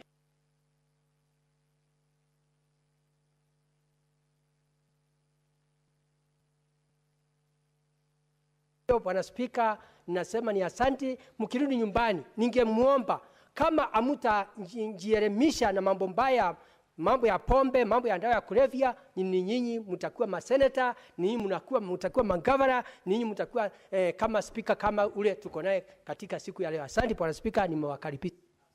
Senator Mundigi, umetangaza kwamba kuna marundio ya uchaguzi huko na hakuna taarifa imeletwa hapa kama kuna kiti ambacho kiko wazi. Kama umejiuzuru ama unapanga namna gani? Spika, hakutangazwa, lakini unajua kuna waziri alipatiwa kiti na kuna siku ile ambaye IMBC itatangazwa kutakuwa na by election. Asante sana. na ninajua majority atakuwa kule na ninakuwa wewe majority, kwa sababu uliongea mambo ya hii shule. Kama masaa 2 imepita utahudhuria ile shule. Asante. Next on the clerk. Order number 8, motion, consideration of the report of the Standing Committee on Health on a petition to the Senate by Ms. Mercy Jepchirchir regarding alleged medical negligence and staff incompetence which led to the death of Ms. Anita Jepkorir at the Moi Teaching and Referral Hospital. Resumption of debate interrupted on Wednesday, 28th May 2025, afternoon sitting. Yeah, this is a resumption of debate, and last time, Senator Dr. Mboni Karware, CBS MP, has a balance of 13 minutes. So if you want to utilize them, well and good. If we exhausted your points, then you can move on to any other senator interested to contribute. Honourable Speaker, I thank you for that latitude. But before I proceed from where I left, allow me also to join Senator Mundiki in welcoming these young people from Embu. Mr. Speaker, it pays respect to remind these young people that they come from a unique county, the county of Jeremiah Nyaga, one of the 15 members of the cabinet of President Kenyatta in 1963, who served this country without stealing a cent from public coffers. And it was therefore not by accident that he was inherited by his 2 sons, both of them who are my colleagues in this House, Senator Honorable John Nyaga and Honorable Norman Nyaga. Mr. Speaker, yesterday I left when I had just begun, and the difficulty I was having was to convince the House that this is a very delicate matter, a matter that is going to pronounce that a doctor was negligent and therefore responsible for the death of young Anita Jepkorir. It is so delicate that we must understand. We must understand that to find a doctor negligent, it is not just by knee-jerk. You must tick off boxes that when the patient went, was there misdiagnosis? In this case, Dr. Stephen actually made the correct diagnosis. He made a diagnosis that there was a foreign object in the pulmonary system. So you can't indict him on that. Number 2, was there failure to give treatment? Again, you cannot indict Dr. Stephen Ondigo on this because he actually gave the standard prescribed treatment for removal of a foreign body in the pulmonary system, Mr. Speaker. The third one is, was there surgical or anesthetic error? And this is an area where I want to agree with the committee that the Kenya Medical Practitioners and Dentist Council should establish whether the surgery that was offered by Dr. Stephen Ondigo and his team was accompanied with errors.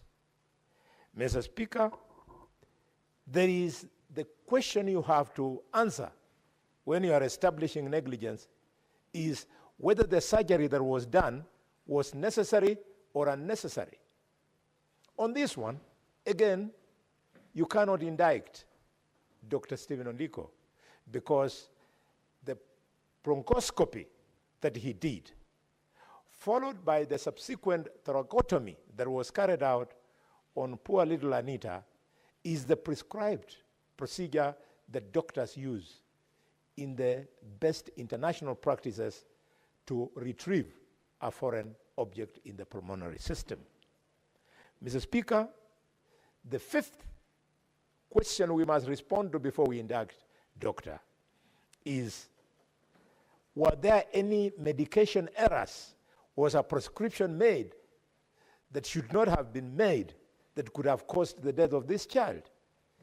Again, there's no evidence in this report showing that Dr. Stephen Ondigo made a wrong prescription. So you cannot indict him.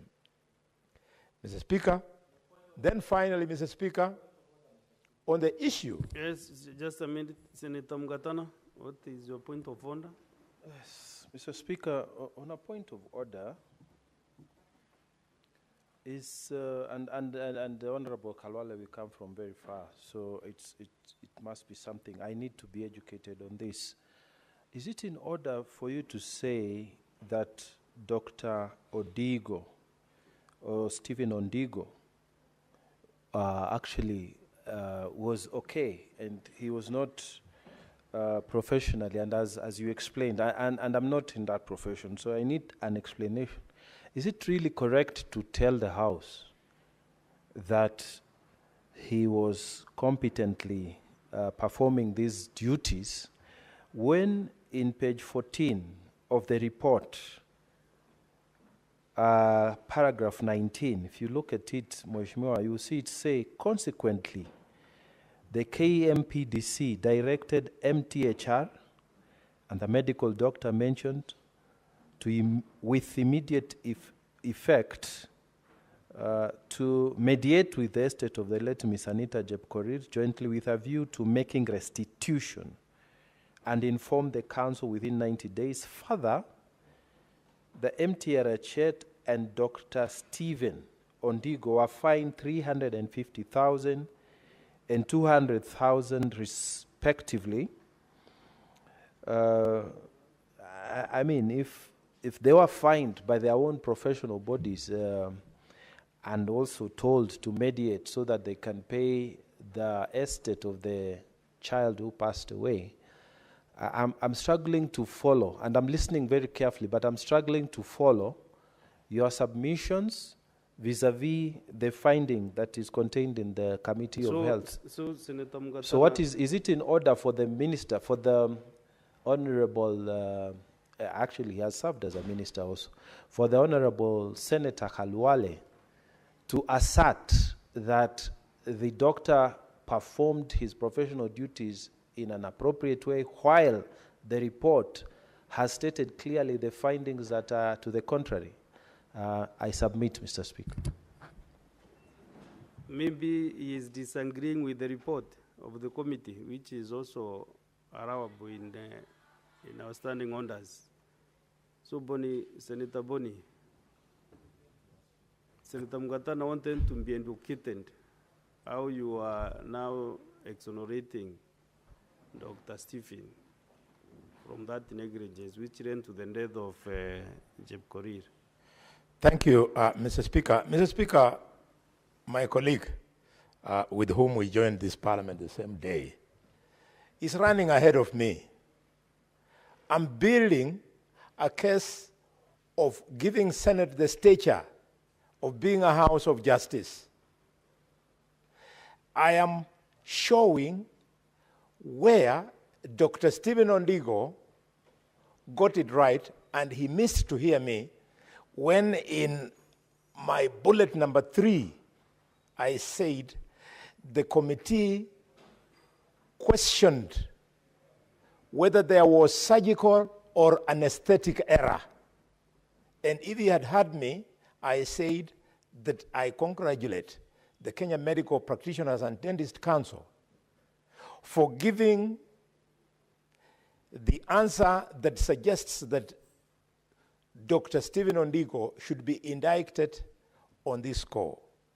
And so that future generations that will read what we are doing today and make it a point of reference do not think that we are myopic academic dwarfs in this house who are not able to rise above the findings of the committee and not make it richer. So, Senator, you're quite right. I have exonerated him on several boxes, but indicted him on the box of the possible surgical and an aesthetic error. Mr. Speaker, I would like to carry the distinguished senator from the Bokot community of Kenya from Tana River with me, because all factors remaining equal, probably when I'll be serving as president, he'll be the Chief Justice in my government. So our futures are very bright, Mr. Speaker. Mr. Speaker, does somebody have any doubt about those two possibilities? I declare my presidential ambitions. Let me finish with Kakamega first. And I know because people killed Honorable Charles Ngonga were just the other day because they feared to face him for the position of governor.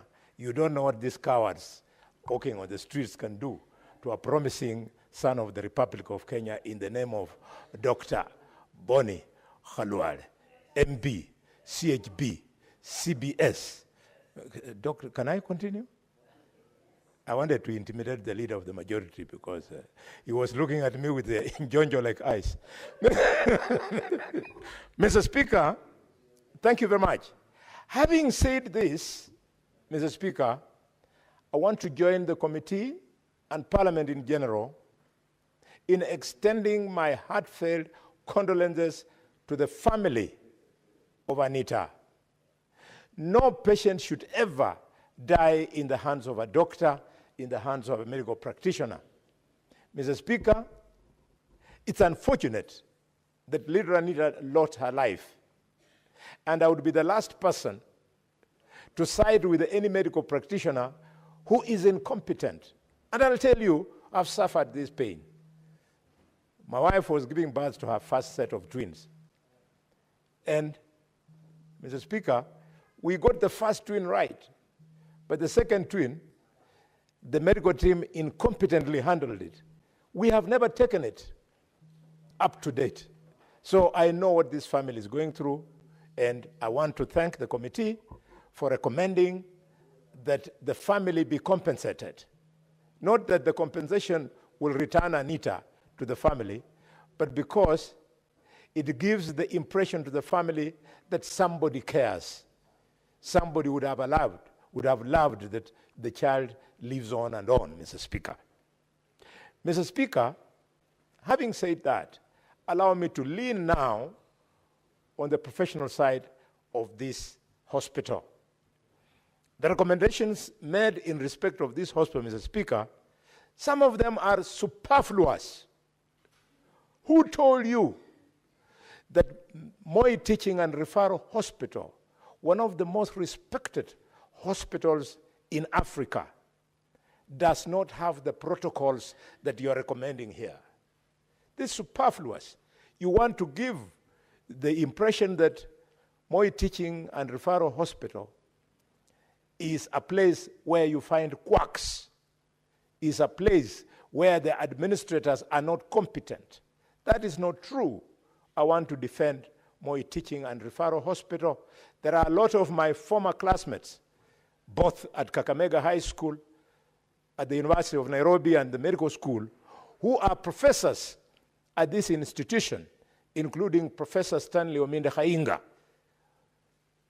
who are extremely competent, who are not only just professors in this university, but, Mr. Speaker, they serve as external examiners.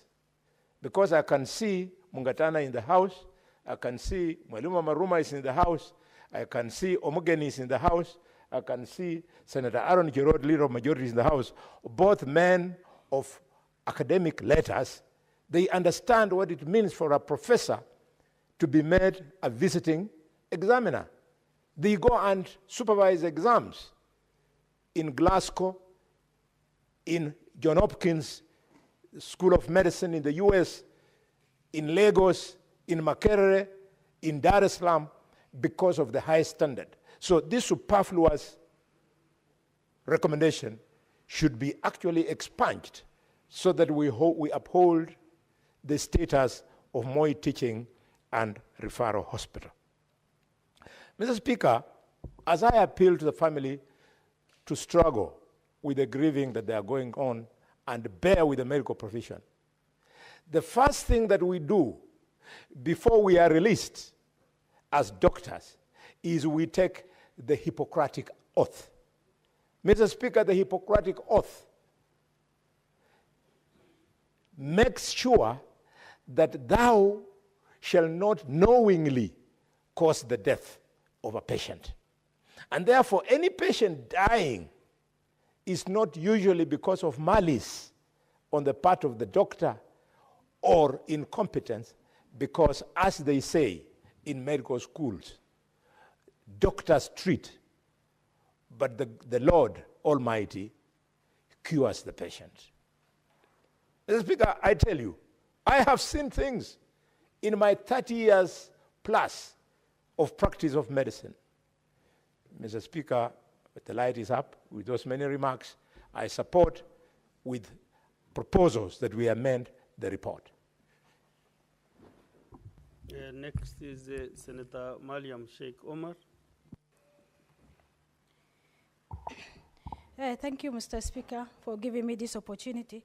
Mr. Speaker, I also rise to support the reports, consideration of the report of the Standing Committee of Health on petition of the Senate by the Mercy regarding the alleged medical negligence and staff incompetency which leads to the death of the Anita at Moi Teaching Referral Hospital. Mr. Speaker, these are the petitions which we handle in the committee.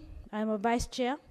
Mr. Speaker, this is emotional petition of a baby, Anita, a girl of 6 years, to lose her life because of negligence of a doctor. Mr. Speaker, the key issues raised in the petitions is it's a failure to allocate and removal of the foreign body from the body, despite so many procedures done. Mr. Speaker, that shows that is an incompetency of the doctors. Mr. Speaker, as a committee also, we undertook thorough inquiry on the matter raised with the hospital, that is Moi Teaching Referral Hospital, and the KMDPU, so that at least we come up with these reports. Mr. Speaker, in the petition, the committee faced frustrations, and the petitioner informs us that she faced frustrations from the hospital, that is Moi Referral Hospital, when she was sorted an information about the procedures and also the missing teeth, Mr. Speaker. She narrated how she was being asked to tore down her tone down so that the medical staffs and her daughter will be attended to. If not, if you don't tear your low down, your daughter will not be attended to. Mr. Speaker, this shows that collaboration, there is the collaboration between the hospitals and the KNDPU. It violates the principal confidentiality of the patient, Mr. Speaker. I'm saying this because KMDPU shared the information of the patients to another person, so that there is enhancement and mishandling by the KMDPU for the investigation of this when we are doing this investigation. Mr. Speaker, with this we also find that, Mr. Speaker, when things happen, when this negligence happen, the patient normally goes to KMDPU for investigations. Mr. Speaker, if the KMDPU allegedly, which is they support the medical negligence, and also they also mismanage and fail to also to follow up the case, Mr. Speaker, very illegally. That showed that the subject of humiliations and harassment and intimidation by the individual of KMDPU. Mr. Speaker, in this case, the Mama Mercy also identified, even she has named those people in the KMDPU that that humiliate her and harass her. So I am calling upon the KMDPU to deal with those individuals so that these things will not come back again. Mr. Speaker, we also find out that there is also a review of our medical education, Mr. Speaker. Why I'm saying that, Mr. Speaker, since we have dealt with so many negligence, one is Mama Lucy, the other one is Kiambu, there is also one in Kenyatta National Hospital. Mr. Speaker, there is one of Kirinyaga, baby Ridwan, who was misdiagnosed and his fingers was amputated. Later on, he's passed away. Mr. Speaker, this shows that we need to review the professional ethics, our medical professional ethics, Mr. Speaker. Because what we are taught in our education level on medicals is not what is happening on the ground, Mr. Speaker. If at all, we have such kind of professionals and ethics education properly, these will have not happened, these issues of negligence, Mr. Speaker. Mr. Speaker, we also recommend so many things, and Mr. Speaker, we encourage that the family of the Mercy, that is the baby Anita, she must be compensated. It means that we compensate for negligence caused by the Negligent Act, both the medical practitioners, that is doctors, and the hospital from the medical indemnity insurance, Mr. Speaker. Mr. Speaker, the committee also recommend that with the table of this report, Mr. Speaker, the committee recommend that Moi Referral Hospital will not do any procedurals without supervision of, Mr. Speaker, the professionals, qualified medical specialists, Mr. Speaker. Mr. Speaker, we also recommend that within 3 months of the tabling of this report, issues to write to the medical practitioners involving an ultimate death of the Anita, Mr. Speaker, to investigate the professional conduct of the officer in its legal department, that is in KMDPU, that she has even named the names. I cannot remember the name.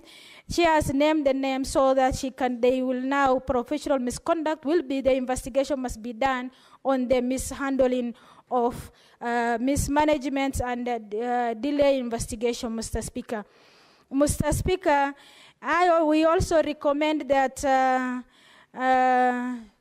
Mr. Speaker, we also recommend that we create the KMDPU to create a formal patient advocacy program within the health facility, Mr. Speaker.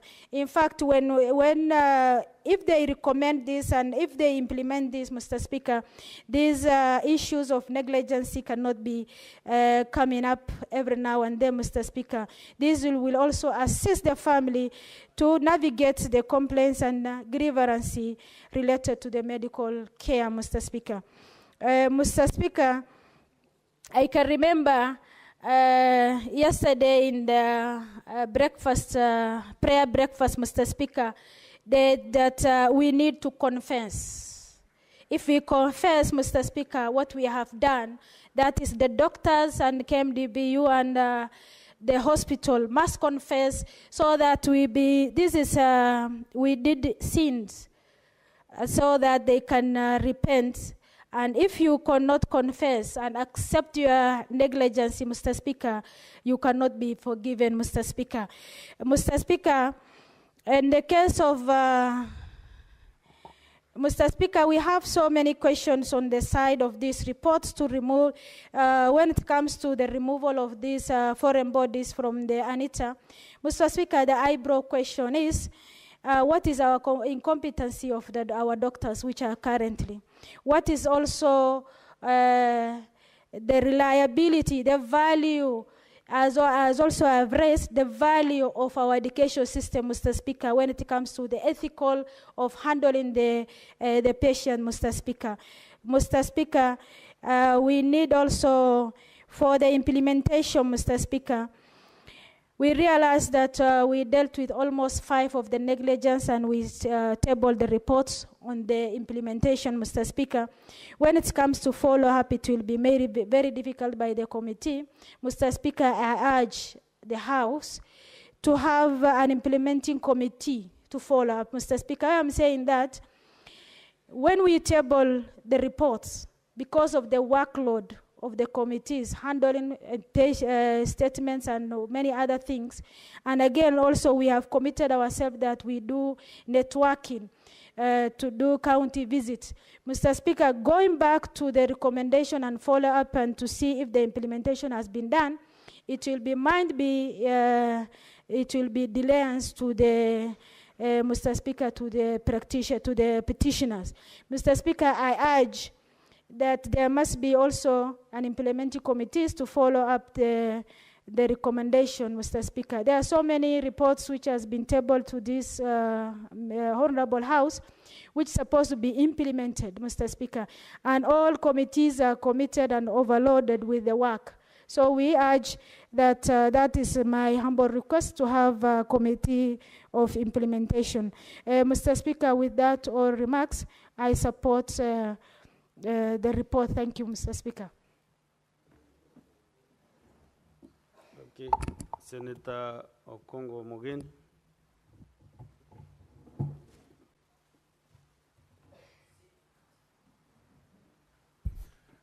Yeah. Yes, Mr. Speaker, this is one of those sad cases that ever land on the floor of the House. When you listen to the Orendia's story of this young girl, 6-year-old Anita Jebkoril, you feel for her, you feel for the parents. When you go to a hospital, especially a hospital of repute like Moi Teaching Referral Hospital, you expect nothing but to receive the best professional care you can ever receive. So I first want to really pass my condolences to the mother and the other family members of this young girl who lost her life in circumstances that, even though I'm not a doctor, should not have led to a loss of life. But as it were, it happened, and the best we can do is to say our condolences to the family and thank the committee for what they have done, at least to give some little comfort to the family, if not for anything else, but to demonstrate that the Senate of the Republic of Kenya cares and that we have gone to the root of this matter just to see what may have gone wrong. I also want to believe that whatever may have happened, Dr. Stephen Ondigo did all that he could to try and save the life of this young girl. So I really hope that the recommendations that the committee has put forth will be followed by Moi Teaching and Referral Hospital, so that in future, Mr. Speaker, we don't witness loss of life. Because I've gone through the report, Mr. Speaker, and at some stage, the negligence is attributed to the fact that lead consultants were not called in to assist the team of doctors that were trying to save this young girl. Mr. Speaker, this hospital serves a big catchment area, including the catchment of Nyamira. We have many of our patients who get referrals to Moi Teaching and Referral Hospital. So I really hope that this is kind of a wake-up call to the hospital to try and up the game and give the best professional care it can. Having said that, Mr. Speaker, there are a few observations I want to make. I've read, Mr. Speaker, that the committee is recommending that the family should mediate with the hospital so that there is compensation and restitution. Mr. Speaker, if you have read through the report, the committee it's saying that there was even an attempt by KMPDU to sabotage the commencement of investigations. In fact, Mr. Speaker, a very adverse recommendation has been made that administrative and disciplinary action should be taken to some professionals in the legal department. Now, I'm wondering, when you compare the positions of the two parties, one is from a very weak bargaining point. The other one, you want to inform me? If the Speaker allows you. The other one, I have no problem. Actually, the Speaker has no issue with the information. Okay, It is you to allow to accept the. This is a to be solemn informed. matter, and I hope you will inform me on a serious, Go ahead, serious Senator Chelagay. issues. Mr. Speaker, I heard the senior counsel talking about KMPDU as under Section 20 on medical dentists and practicing union. The people who listen to the disciplinary measures are Kenya Medical Practicing and Dentist Council. The other one union is the union. So that is the information I want just to share with the sovereign of Nyamira County.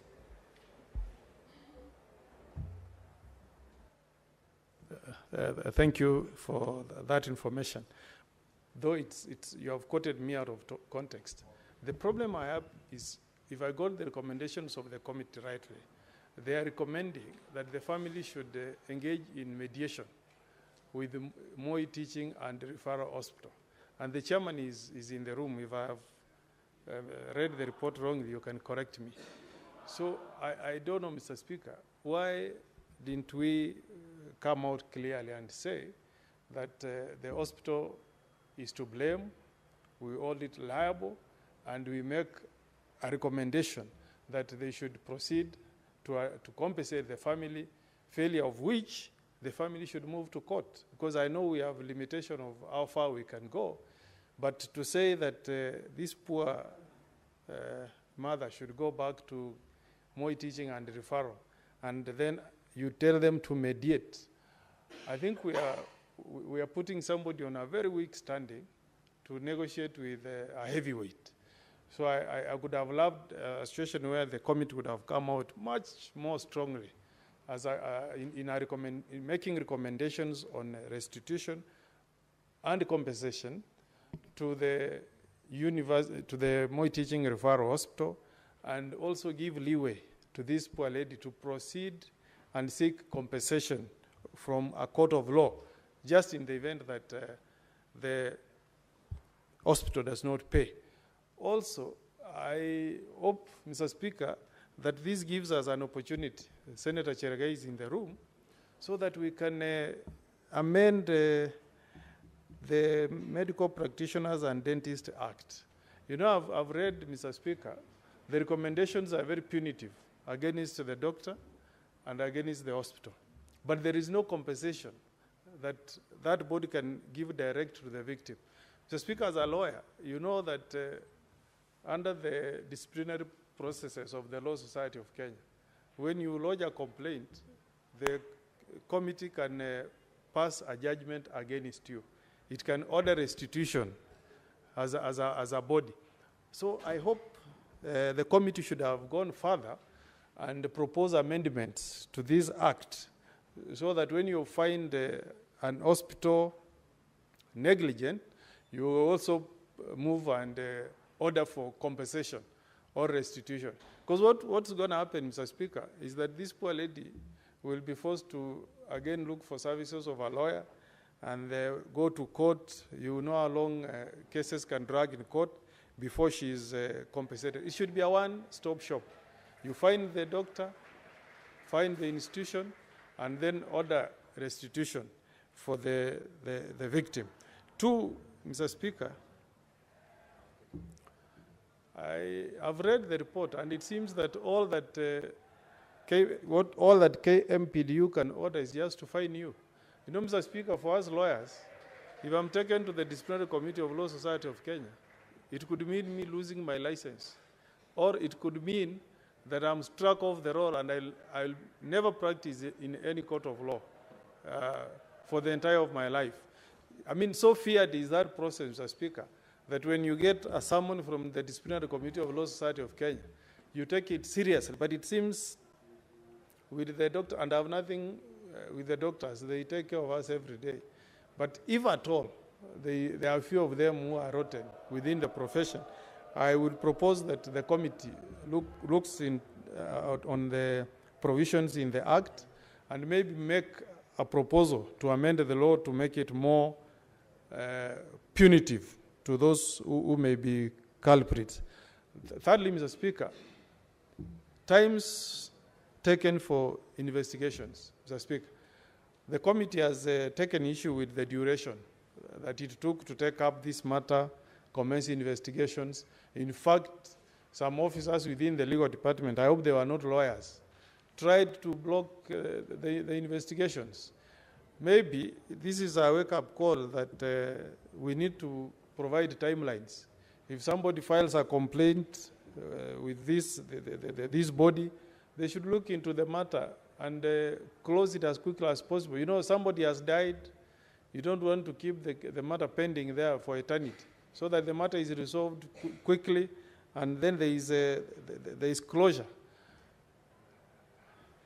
This do not make me very popular with the doctors, but I hope we can find somebody like an ombudsman. You know, the best way to regulate within the profession is to have self-regulating mechanisms, where if you have a complaint against your fellow colleagues, it's your peers who should actually pass a verdict on you. Mr. Speaker, you saw yesterday a speech by, I think, a deputy registrar of the judiciary, writing to the senior bar, you know, drawing the attention to the senior bar of the Law Society of Kenya on issues they have against a certain member of society, and also writing to the Law Society of Kenya, asking them to look into the conduct of a certain lawyer. I may not pass any verdict here, but what I'm saying is that it shows you that the disciplinary mechanism within the Law Society of Kenya acknowledges that the best way to deal with any negligence or professional misconduct within a profession is to involve members of that profession themselves. So let us strengthen the mechanism that is there for the doctors, allow them to be in charge of the process, but make it friendly to the consumers of the services, who are we, the citizens. Then, Mr. Speaker, this thing we call continuous quality improvement for doctors. Chairman of Health Committee, I saw you mentioned, but you know, for lawyers, unless I've logged in up to 5 units, now I'm lucky as a senator, I don't need to attain the units. But you know, Mr. Speaker, in the legal profession, unless in that year, let's say 2025, if you don't attain 5 CPD, continuous professional development units, your license will not be renewed in the following year. So you must ensure that you attend some trainings in that particular year, log in up to 5 units, then you will be eligible for renewal of your license the next year. Here you have just mentioned that this program for continuous quality improvement for doctors should be run efficiently. But I thought we should be more firm and say that the doctors should come up with a mechanism where they ensure that their doctors every year they attend trainings that should be a prerequisite for their license in the following year. Finally, Mr. Speaker, I really hope that our governors in our counties can improve facilities. You can see, Mr. Speaker, that if you run through this report, though it is fairly soft in terms of the equipping of our hospitals, you can see that the committee is drawing it to attention that maybe if Moi Teaching Referral Hospital had better facilities, we may not have lost this life. Now you can imagine, this is a county where people from Nandi, Wasingishu, can reach the hospital in a year. Within an hour. Now, Mr. Speaker, imagine a referral from Nyamira to Moi, because that the closest we have been having of a referral hospital for that region is Moi. Now, because of broad-based, I'm told Jaramogi Oginga Odinga is also going to be a referral, Mr. Speaker. We have been pitching for Kisii Teaching Referral Hospital to also get an upgrade, Mr. Speaker, so that if you have cases like this, we don't have to travel all the way to Eldoret, all the way. Senator Kongo Mugeni, there is a point of order from Senator Mandago. Senator? Honorable Speaker, actually I wanted to say point of information. Jaramogi Oginga Odinga Referral Hospital is not being upgraded because of broad-based, but they actually made an application, and this committee, after visiting Kisumu County, Vihiga County, and Siaya, Honorable Speaker, plus Kisii, we recommended on the motion of the county government of Kisumu. I would urge the Senator for Nyamira to ask the governor for Kisii and Nyamira to actually make an application so that Kisii can also be upgraded to a national referral hospital. And I agree with Senator Mogeni. Kisii should be upgraded to a national referral facility. Thank you, Honorable Speaker. Okay, Senator Mogeni. Yeah, thank you, Mr. Speaker. That's good information from Senator Mandago, but he's not also well informed on the happenings. Mr. Speaker, the Kisii County government made this request ahead of Jaramogi Oginga Odinga. I was with the chair of health as a member of the committee when that request was made in Kisumu. But somehow, Mr. Speaker, we have been bypassed.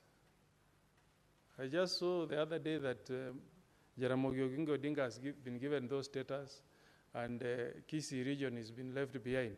I hope, Mr. Speaker, I want to plead with my brothers who are in leadership from the Gusii region, Honorable Osoro, Honorable Japheth, there is Jair Zianda, who is very close to the president. Mr. Speaker, they should also know how to talk these things. You know, my good friend, Party Leader Baba, knows how to talk. When they come with the president, we had the president in Kisii the other day in December, Mr. Speaker. They did not raise these issues, Mr. Speaker. I want to urge my brothers from the Kisii region to also know that as a leader, the best you can do is to pitch for some of these things to happen to your region. They are allowing Baba to go ahead of us, Mr. Speaker, because Baba knows when a president comes to your place, you put development ahead. Mr. Speaker, at times you can be mesmerized with a chopper. I think my colleagues from Kisii, they get into choppers and then they forget. You know, the people will benefit most. As a majority leader, it is your point of order. Mr. Speaker, the Speaker earlier today gave a very strict communication on adherence to our standing orders. And he read for us standing order number, I think it was 111, if I'm not wrong. 101, actually, 101, Mr. Speaker, which includes discussing the conduct of state officers in the absence of a substantive motion. Senator Mogeni, my good friend and neighbor from Nyamira, wants to discuss the conduct of our colleagues from the National Assembly, including making remarks that, in my opinion, are actually disparaging them when you say they get mesmerized by choppers. But I will recall, Mr. Speaker, that in the days of the handshake, Senator Omogeni had close proximity to power, perhaps even closer than what Akina Japheth and Osoro have, Mr. Speaker. Why didn't he do what he's asking them to do now during the days of the handshake, Mr. Speaker, especially knowing that his friend was very powerful, a man that he knows? He was the one in chairing cabinet committees. Therefore, I think before criticizing Osoro and company, you should first apologize to the Omogusi nation and say that don't be like me. I forgot last time. Do better than myself. Then, Mr. Speaker, maybe we can have a conversation. Yes, Senator Speaker, Senator Jeriot should not there is mislead. another point of order from Senator Chalgi. Mr. Speaker, I rise as per Standing Order 101 on the Senate Standing Orders on the content of speech. If Honorable Senator Senior Counsel Okongo Mugeni want to discuss the role of members of parliament from Omugusi, he knows that he should come with a substantive motion. And even if it was a fair comment, Mr. Speaker, he has made it in bad faith. Even if it was a fair comment by saying they are being mesmerized by a chopper or helicopters, Mr. Speaker, is it fair to the members of parliament? And we know very well that... That's the same point of order that was raised by the majority leader. Yes, I just want to finish, Speaker, just 30 seconds. So is it, and also is it fair, Mr. Speaker, on accuracy of fact, that to get development in this country, it should be behaved like handouts where you go and pitch? I thought he knows as a member of parliament, he's the one doing budget. Has he done budget under the budgeting process to allocate money of upgrading of Kisii referral, teaching and referral hospital? Because no one else will get the resources to build an hospital.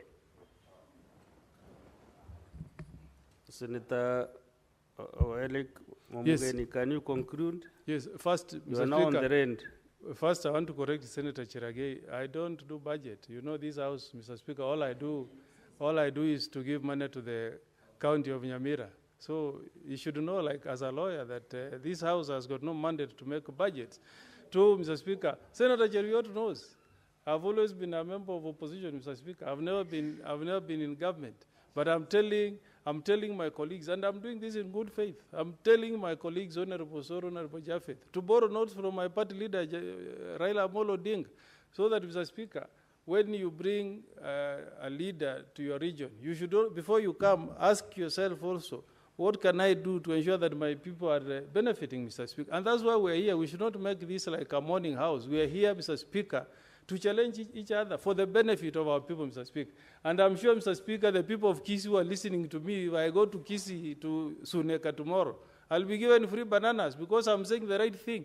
That hospital, Mr. Speaker, needs to be upgraded to be a referral hospital. And that obligation is on the leaders. In fact, me, I'm from the neighboring county.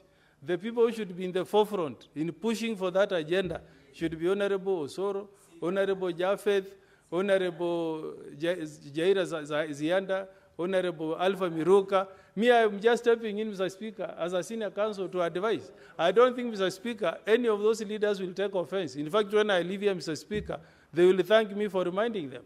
I have no ill feelings, Mr. Speaker, but we want to see results, Mr. Speaker, because every time they come to Kisii, they tell us, now we are in government, we are going to milk this cow. The best way to milk that cow is to show results to the people of Kisii, Mr. Speaker.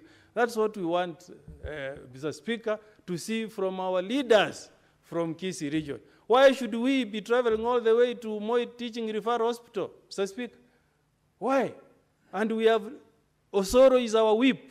He can whip members of National Assembly to put enough budget to upgrade that hospital, Mr. Speaker. Japheth Nyakundi is the treasurer of UDA, a very senior position, Mr. Speaker. He sits in the Committee of Budget, Mr. Speaker. So,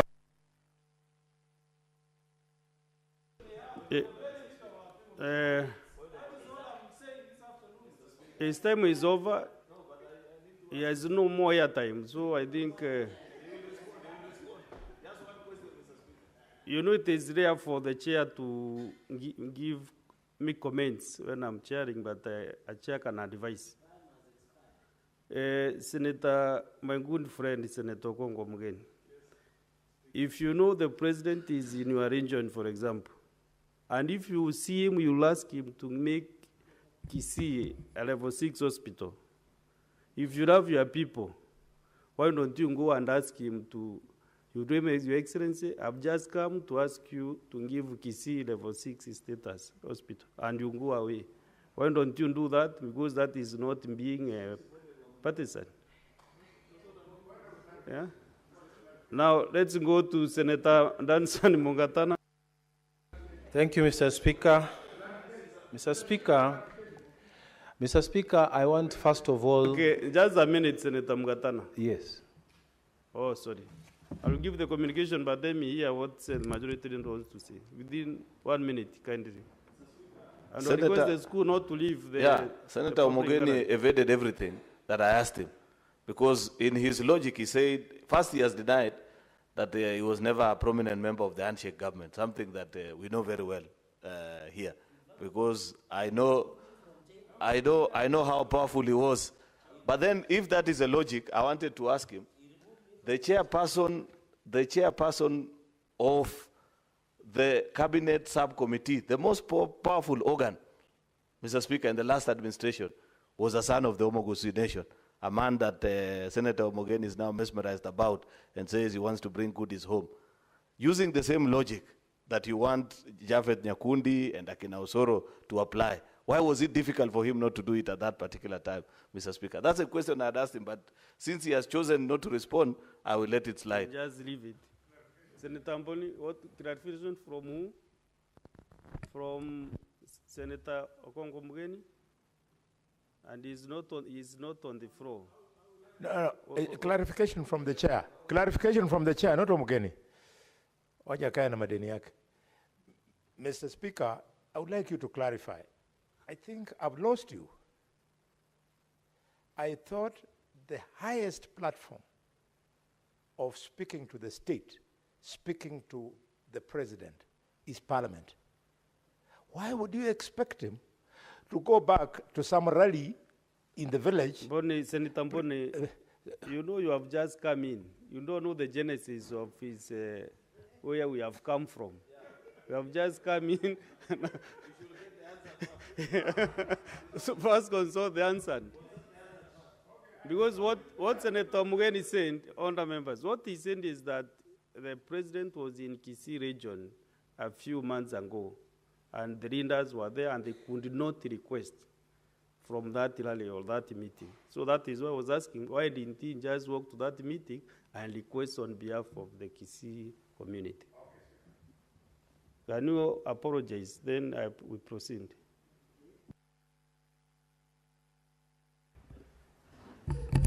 Mr. Speaker, I apologize for what? No, let's proceed. You know, this afternoon we are a bit easy so that we can get some good business here. There is a communication on visiting teachers and students from Taito KTGA, Nandi Hills Secondary School in Nandi County. I would like to, honorable senators, I would like to acknowledge the presence in the public gallery this afternoon of visiting teachers and students from Taito KTGA, Nandi Hills Secondary School in Nandi County. The delegation comprises of 7 teachers and 153 students who are in the Senate for a one-day academic exposition. Honorable senators, in our ancient tradition of receiving and welcoming visitors to Parliament, I extend a warm welcome to them, and on behalf of the Senate and on my own behalf, wish them a fruitful visit. Thank you. Senator Chalge, is it maybe under 1 minute? Mr. Speaker, I want to join you and my colleagues to welcome wonderful schools, one of the best performing schools in Nandi Hills Sub-County, Taito KTGA Secondary School in Nandi Hills constituency in Nandi County. I'm told they are here on one-day learning experience. I'm happy that they have watched the real debate. I know sometimes they do pseudo debate, Mr. Speaker. Mr. Speaker, coincidentally, this is the school my late uncle, Kiryongi, Principal Kiryongi, taught until he passed on. So we have a special attachment to this school as a family, because this is where my uncle taught for very long. And I want to wish them all the best as you go back to the school, continue working hard. This, in the near future, you'll be the leaders of this house. You'll be the senators, governors, and I hope the visiting of this place, Mr. Speaker, in conclusion, will inspire them to be better leaders than all of us, and wish them safe journey home. And God bless you, and say hi to your parents and teachers, and tell them I'm working hard. I'm going for bigger things in future. Thank you. And maybe you have noted the numbers, 153. That's a very serious school. That can fill 153 students to the Senate. Senator Mugatana, you have Thank you, the Mr. mic. Speaker. Mr. Speaker, first I want to take this opportunity to thank the chair of the Health Committee of the Senate, the Honorable Senator Mandago, together with his team for the great work they have done in dealing with this matter that was very, very, very emotional to all of us. Mr. Speaker, I want to agree with the recommendation in support of this motion.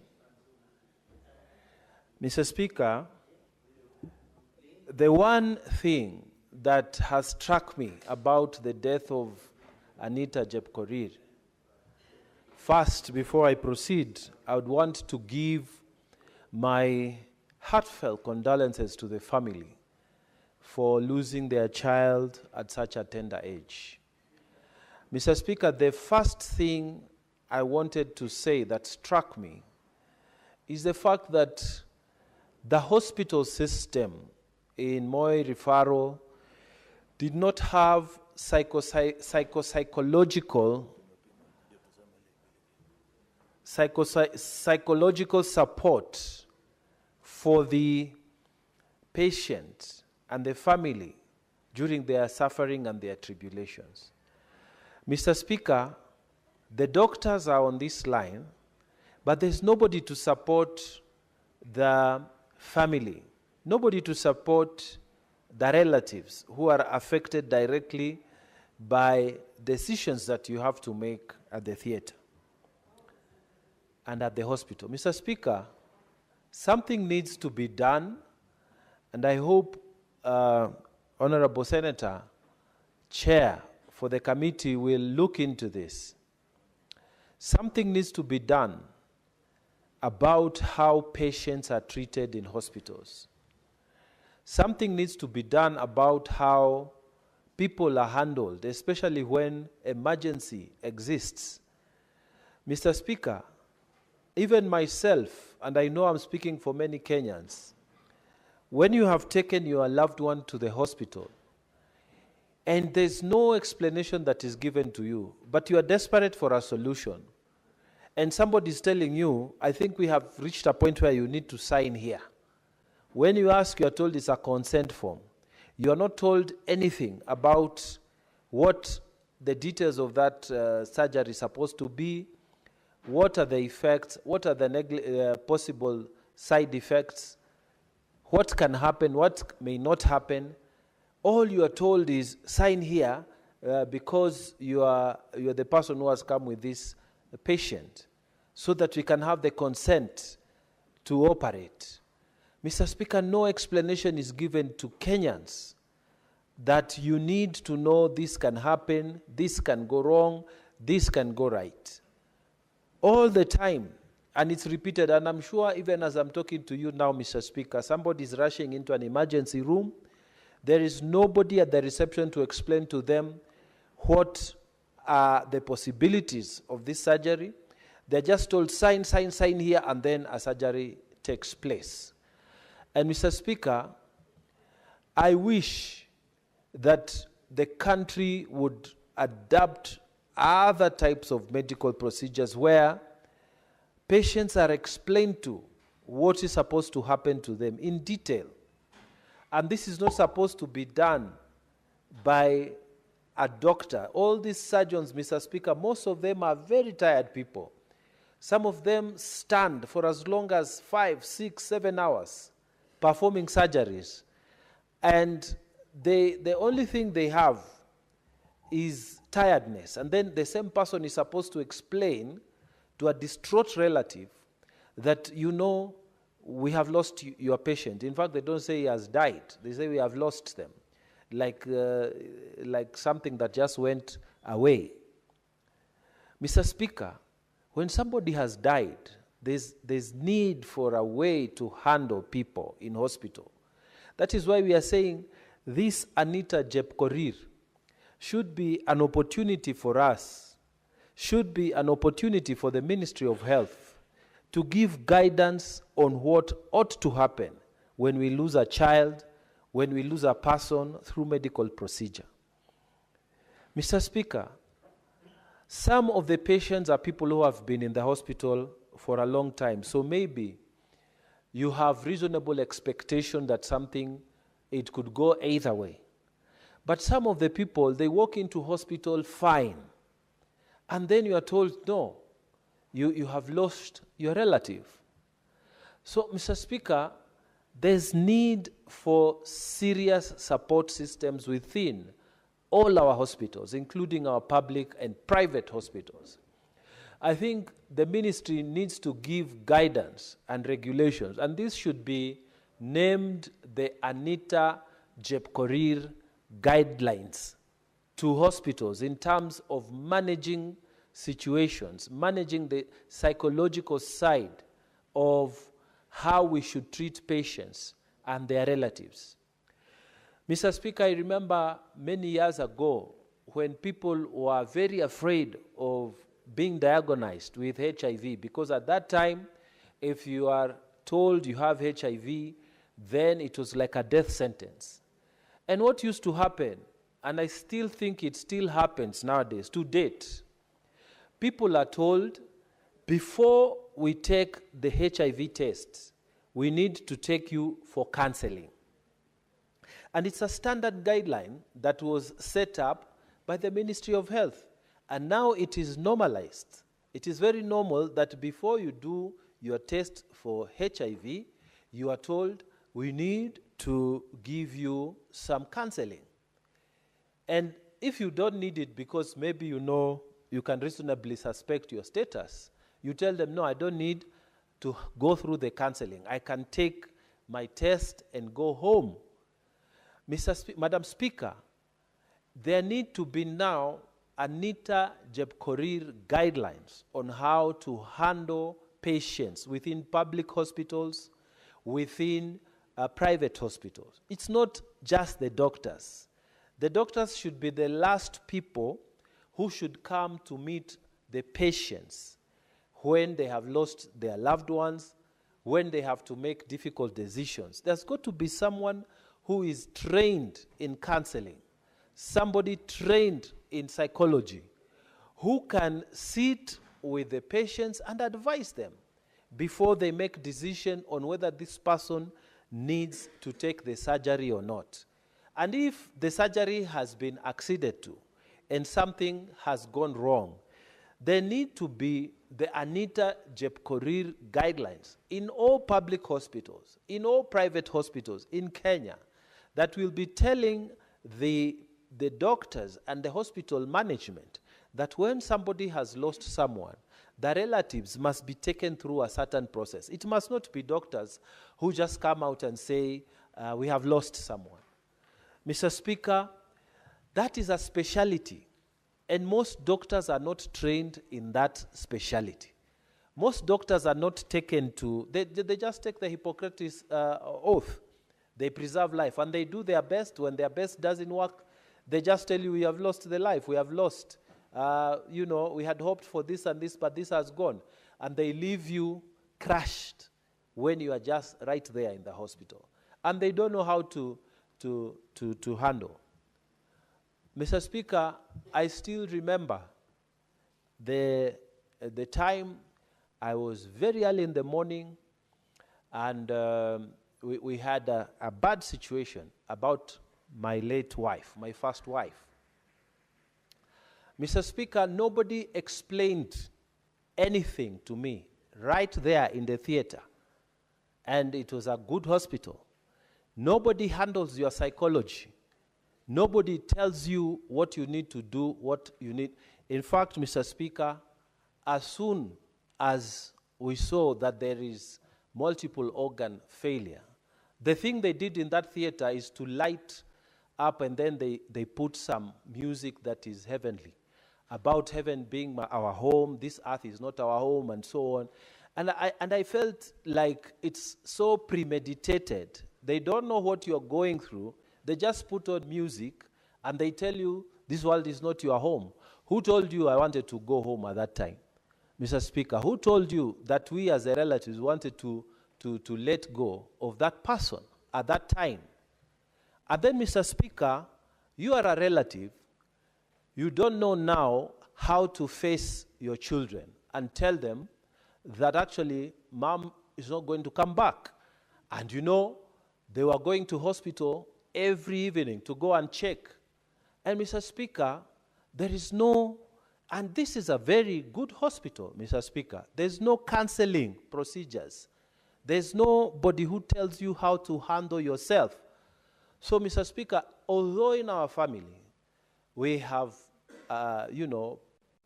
people in this medicine, and I have my younger brother is a very serious doctor of many, many years and many standing, I still feel that the ministry needs to come up with the Anita Jepkorir guidelines, because the parents here suffered serious psychological problems, serious, when they lost their child and nobody was there talking to them. When they were struggling to find what they can do, nobody was helping them. Nobody was there to advise them. There ought to be a desk, Mr. Speaker, in every hospital in this country, from Tana River all the way to Nairobi, that says, here is how you lodge a complaint. If you feel a nurse has mishandled you, if you feel a doctor has mishandled you, if you feel a clinical officer has mishandled you. In the entire country, there is nothing like that. The boxes that are there across the country in all ministries is to tell you, if you have a problem with corruption, put your complaint here anonymously. Those are the things that are there. But hospitals, Madam Speaker, there are so many people who suffer negligence. Some are told, and you have maybe a very serious emergency. Your wife wants to give birth, and you're in a public hospital, and you are desperate, and you are being told, if you don't want to bring this and that, take your patient back home and help her yourself, you know? And people have suffered in this country. Mr. Speaker, I hope the recommendations will also include calling the current Minister of Health to come up with the Anita Jepkorir guidelines. And currently, the Minister for Health is a very proactive minister. He has been with us in the National Assembly Sister House. And he's very proactive. We sat with him in the committee today when he came before the delegated legislation committee. And he told us he has been able to sit down with Aga Khan Hospital and negotiate that now kidney transplant from from the beginning, 0 step, all the way to post-care will only cost 700,000, which will be covered by SHA. You don't need to pay millions of shillings in hospitals. Now, our women are going to be paying 40,000 for chemotherapy when they go for cancer treatment instead of the 140 per session. SHA was giving about 540 to cover for that, and they have several sessions. Now, if each session goes for 140, then they will not complete the sessions. Now, the minister was able to tell us that they have negotiated to 40,000 per session. So I'm saying we have a very proactive minister. It will not harm the committee to make a follow-up, and we don't lose what this report is all about. The Anita Jepkorir guidelines that will help Kenyans from all walks of life who go to hospitals and they have problems in those hospitals. Number one, to have psychological support. Number two, there must be, under these guidelines again, Anita Jepkorir guidelines, to educate the people in all public hospitals and private hospitals how you can fill in forms if there are cases of professional negligence from any nurse, from any doctor. And every nurse and every doctor, they must have their work number, like the way the police have. Some of these hospitals, Madam Speaker, you walk in and you cannot tell who is dealing with you. You only know from the way they dress that this must be the doctor, this must be the nurse. They don't have tags on their clothing. And Madam Speaker, they don't have work numbers on their clothing. So this is a system that needs to be looked at. And I know our current minister has committed to working very hard on the side of mental wellness for the Kenyan population as a whole. And we must take this opportunity, and I urge the chair to follow on these Anita Jepkorir guidelines. These guidelines, Madam Speaker, if they are implemented, we will have a better way. Hospitals will have a better way to handle people who come as their clients. Madam Speaker, in places like my county, the doctors are few, the medical personnel are few. In all cadre, people are overworked, people are doing so much work. To expect the same tired surgeon, the same tired nurse who is doing maybe morning and evening shift, by the time they are having their break, they are so tired, to then come and explain to you, okay, this is how your father died, your cousin died, your uncle died, your auntie died, your grandfather. There must be a policy that says there are special people within the hospital to listen to complaints and to handle complaints, to guide the population in a place as far as Tana River, to be able to say, this is how you can take a medical negligence case. You file this case. This is how you can take a case against a nurse. You file it this way. You do it this way. There must be a desk, Madam Speaker. If we have desks in the police centers where people are dealing with women issues, complaints, GBV, why not have desks within the hospitals that says this person is specifically to talk to patients and explain to them? If you want now details, is when now you are referred to the doctor who performed the surgery.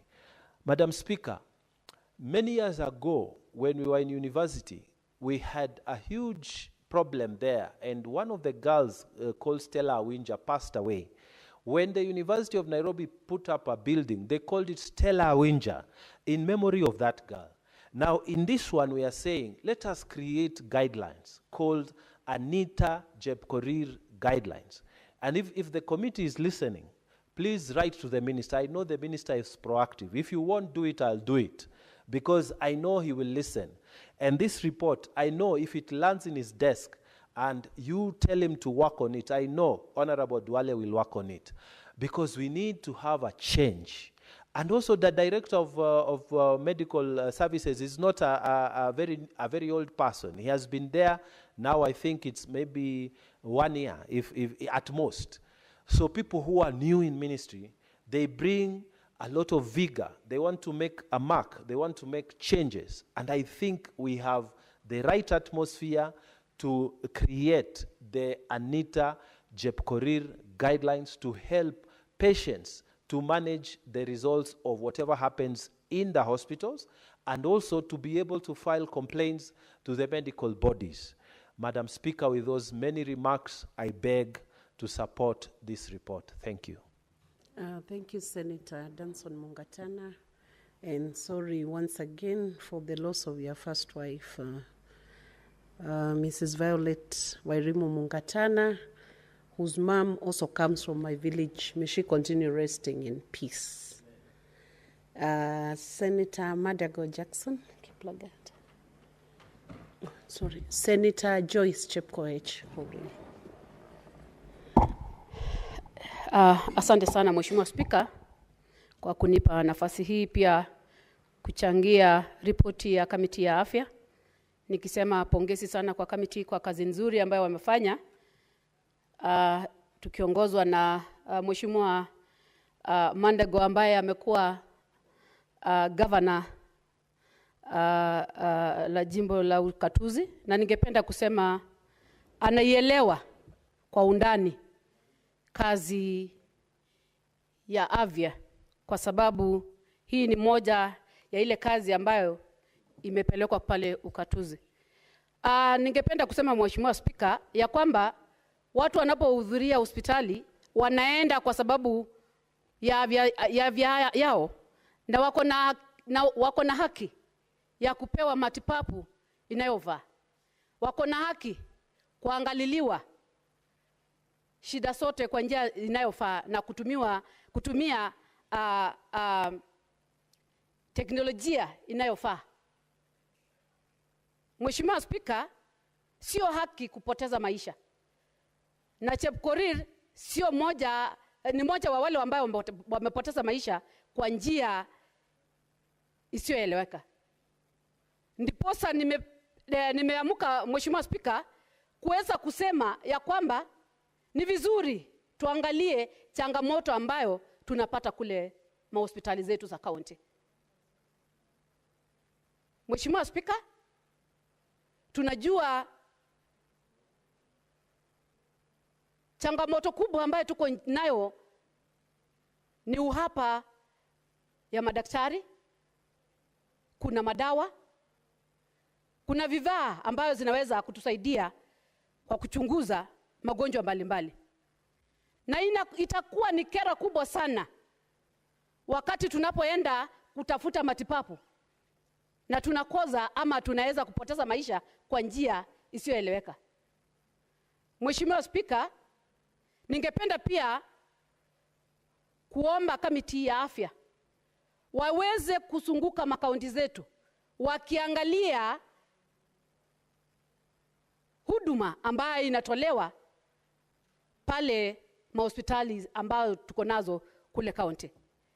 Mheshimiwa Spika, juzi ama jana nimeshikwa na msiko sana kwa sababu ya mwanaume mmoja ambaye alikuwa amepepa mtoto kifuani akilia kwa ujungu pale Murang'a kwa sababu amekaa na mtoto siku nzima na hakupata kusaidiwa.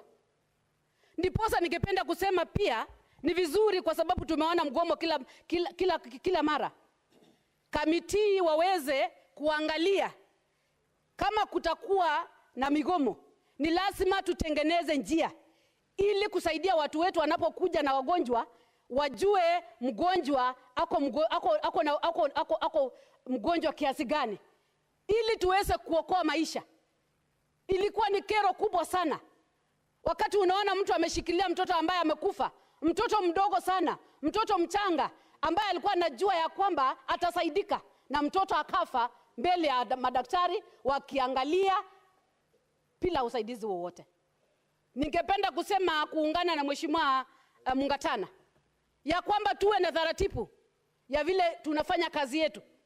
Kama kuna mahali ambayo unaweza kutoa maono yako ama kuripoti kesi yoyote ambayo unaona itoshi, ama wapatikane pale kwa hospitali watu wa kusaidia, hata kama wako kwa mgomo, ijulikane huyu mtoto ni mgonjwa sana na hatuwezi mtipu, wacha apelekwe kwa hospitali zingine, kuliko kumwangalia mtoto hadi mtoto apoteze maisha. Najua hii ripoti ya Chepkorir ilitoka mwanzo before ile imefanyika jana. Kuna zingine zimefanyika ambayo hata haijaweza kuwekwa kwa mtandao. Na ningependa kusema imefika kiwango ambayo tunafaa sisi kama kamiti ya Senate tuweze kuweka taratibu ya vile tunaweza fuatilia ili watu wetu waweze kusaidika. Mheshimiwa Spika, itakuwa ni maajabu sana. Tunatengeneza pesa, tunapitisha pesa hapa, inaenda kwa katuzi, inasemekana ni ya pesa ya mahospitali, na ufike pale hakuna hata madawa zile za kutuliza hata mauchungu. Mheshimiwa Spika, itakuwa ni aibu sana tukuwe na mahospitali ambaye madaktari nao hawalipi pesa kulingana na kazi yao. Ni lazima tuangalie upande zote mbili.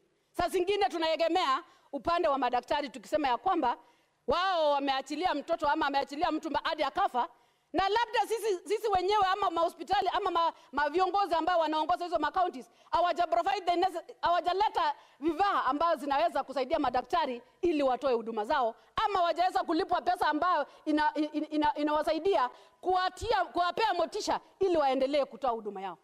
So ni lazima tuangalie, lazima tutilie maanani, ingawa hata kama hujalipwa vizuri, hakuna mtu ako na right ya kupoteza maisha ya binadamu.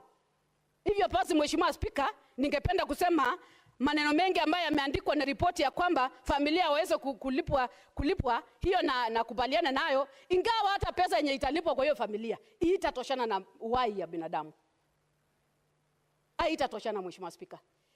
Naona kamiti wamesema pia ripoti iletwe hapa bungeni vile wameweza kuwasiliana na familia. Pia bado itatosha, Mheshimiwa Spika, kwa sababu washapoteza mtu yao. Lakini ni ile tu njia ambayo itatusaidia kuhakikisha ya kwamba kuna utaratibu katika makaunti zetu, Mheshimiwa Spika. So singependa kusema mengi, ningependa tu kusema ya kwamba wacha tuendelee kuangalia kwa undani mambo ambayo yanatukumba kama serikali za ukatuzi, ili tuweze kushughulikia na kusaidia watu wetu wasiweze kupoteza maisha yao. Asanteni, Mheshimiwa Spika. I now call upon the mover of this motion, Senator Madego, to reply.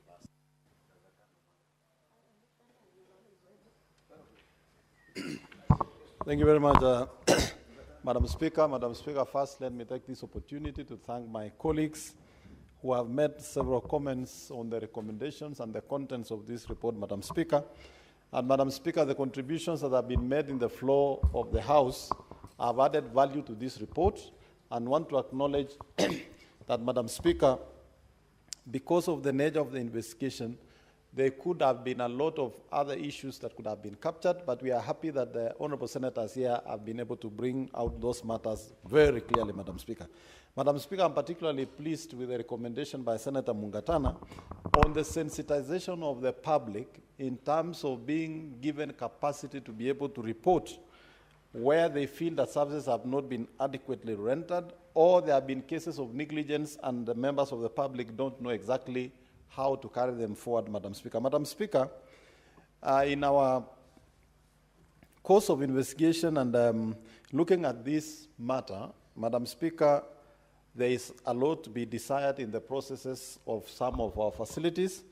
And I want to say that what my colleague, the non-practicing gynecologist, the senator for Kakamega, alluded to, that MTRH has standard protocols, then the question that begs to be answered, Madam Speaker, is how then could a whole national referral hospital with that kind of expertise and standard protocols fail to differentiate between a black seed and teeth, Madam Speaker? Madam Speaker, how would it end up that an operation meant to remove a black seed ends up removing 3 teeth, the third one meant to cover up for the failure of the operation, Madam Speaker? And Madam Speaker, therefore, when we made the recommendation, we took into consideration all the processes that already have been undertaken by KMPDC and MTRH, Madam Speaker.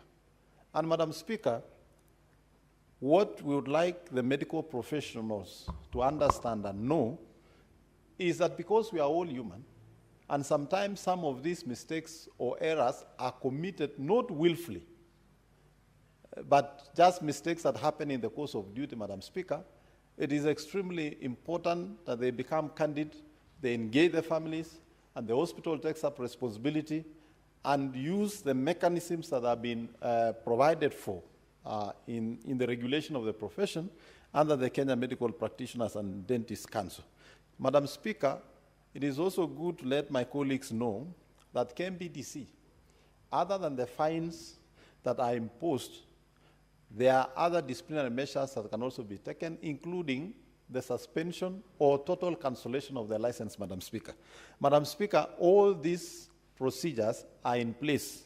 What we want to urge the Kenya Medical Dentists and Practitioner Council and all other regulating agencies for medical practitioners or health workers, workforce, Madam Speaker, is to make sure that they have regular supervision, inspection, to assure the quality and the standards and the procedures that needs to be followed in all medical procedures, Madam Speaker. And Madam Speaker, I want to agree with my colleagues that we also make follow-up as a Committee for Health with the Cabinet Secretary for Health so that some of these matters can be averted. Madam Speaker, I was so saddened to see a mother carrying a child in an hospital where she had rushed to seek medical treatment, only for the doctors to ignore until we lost the child in the hands of the mother, Madam Speaker. I think it should also be made known to the public that even in an event where medical workers are on strike, the law requires that they maintain a certain minimum workforce to address the emergencies that arise, Madam Speaker, in those facilities. And I therefore want to assure the Senator Joyce Korir and the other colleagues that as a committee, we are going to look into that matter with a view of taking action on the workforce, the minimum workforce that was supposed to be at work in that facility, Madam Speaker, to avert losses of life, even as the doctors and the medical workers seek justice for their fair compensation in the work they do, Madam Speaker.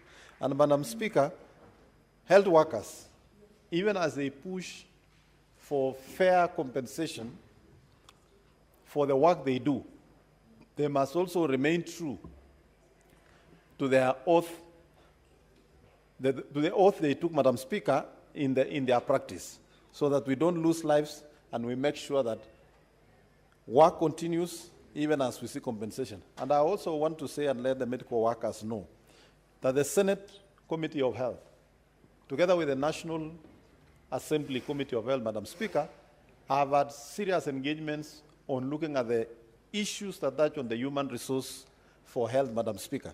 And Madam Speaker, this government is very proactive in terms of addressing all those welfare issues. Madam Speaker, you realize we had a problem with interns doctors. That matter now has been resolved. And all the other matters will be resolved progressively, Madam Speaker. And we also want to seek the indulgence of the medical workers, that they also become patient with government even as we address, and not to congest the system with so many demands every other day, but allow the processes to be concluded for each and every activity. This was a very unfortunate incident that should not occur again, Madam Speaker. And Madam Speaker, in our recommendation for compensation of the family, Madam Speaker, we made it very clear that there is culpability in the part of MTRH, and that of the doctors that were responsible, Madam Speaker, during the operation. We've also noted, Madam Speaker, that all facilities in this country are required to have a medical cover that indemnifies the workers, Madam Speaker. In an event we have such incidences, the insurance should be able to compensate. And we know there are so many Kenyans who have lost their lives through such processes, Madam Speaker, and they have not been compensated, while the hospitals have also paid for the medical insurance. And therefore, there are insurance companies that are profiting without the insurance actually being functional. With that, Madam Speaker, I wish to request, pursuant to Standing Order 66.3, I request that you defer the putting of the question to a later date, Madam Speaker. I thank you. Thank you, Honorable Senator. The putting of question is deferred to a later session when the Senate will be quoried to be able to handle the question. We now reorganize the order paper, and I will ask the clerk to call out order number 20. Order number 20, the Business Laws Amendment Bill, Senate Bills number 51 of 2024, second reading. Majority Leader, Senator Arun Cheriot, Senator Kericho County. You may take the floor. Thank you. Thank you, Madam Speaker. Madam Speaker, I want to appreciate the opportunity to do this. Madam Speaker, I beg to move that the Business Laws Amendment Bill, Senate Bill number 51 of 2025, be now read a second time. I have moved many bills in this House, Madam Speaker, but none may prove to be as consequential as this particular bill, Madam Speaker. in light of the challenges that this country continues to face today. Madam Speaker, we speak so often about the debt distress that Kenya finds itself in and the need to live within our means. But, Madam Speaker, one of the challenges that we have is that we can talk about reduction of the fiscal deficit. We can ensure, Madam Speaker, that we are compliant, grow the tax to GDP ratio. But one of the conversations we don't have, which is the one silver bullet that can resolve all these challenges that we continue to talk about as a country, is how to grow the national cake, Madam Speaker. How to ensure that there is significant growth in every sector of the economy to a point, Madam Speaker, that there will be sufficient for everybody to share. The answer to our debt problem is a grown economy, Madam Speaker, that will support repayment without clouding out other development programs, Madam Speaker. The answer, Madam Speaker, to the high taxation that many members of the public continue to complain about is because we are over-reliant on a very small population, Madam Speaker, while the significant part of this country, perhaps maybe 70, or I don't know what exact figures will be, perhaps I may need to check, is that there is a very small population that carries a huger part of the tax burden in the country. And therefore, we must continue to think and find ways in which we are going to grow the national cake, Madam Speaker, to make our country more competitive. The World Bank did release a report this week, and I don't know how many people found time to follow that particular discussion. And this is part of the advice that they give to Kenya, that for Kenya to regain its competitiveness, we need to make amendments, Madam Speaker, to ensure that where we have lost sight of growing, Madam Speaker, the various sectors of our economy, we refocus and repurpose and make this country a fit for purpose for the 21st century, Madam Speaker, of an economy such as the one that we run. Madam Speaker, it will be important to note that while there is good progress and growth to be reported, real growth, Madam Speaker, is yet to be measured and realized. It will only be measured and realized, Madam Speaker, when the ordinary person begin to appreciate the interventions that are being made and see a direct correlation between the policies that are being made and their life. It is until, Madam Speaker, we are able to come up with sound policies to grow our tourism numbers to a point that the communities that grow around the tourism circuits, those in the coastal areas, those in the places that have wildlife sanctuaries, Madam Speaker, are able to see significant number of tourists to a point that business bounces back to the levels that actually have never been seen before, not even to what was there previously, because I don't think that's accurate, Madam Speaker, given the fact that we know we are now actually in upwards of 2 million and above.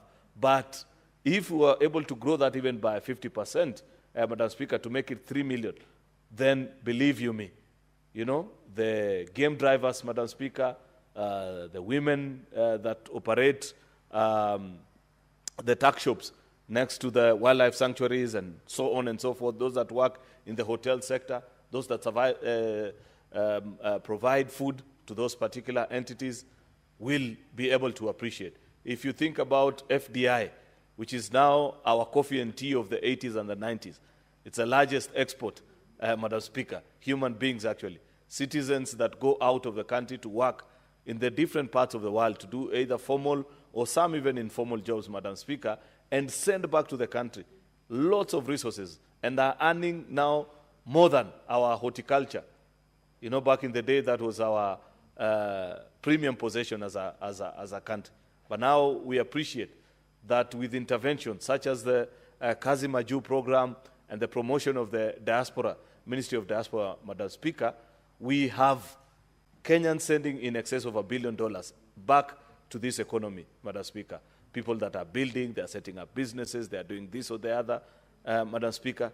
If we are able to come up with the policies that will ensure that we will grow that by an additional 100% so that we make it $2 billion instead of one, Madam Speaker, that is real growth that will be realized, because that is money that has come back to this economy.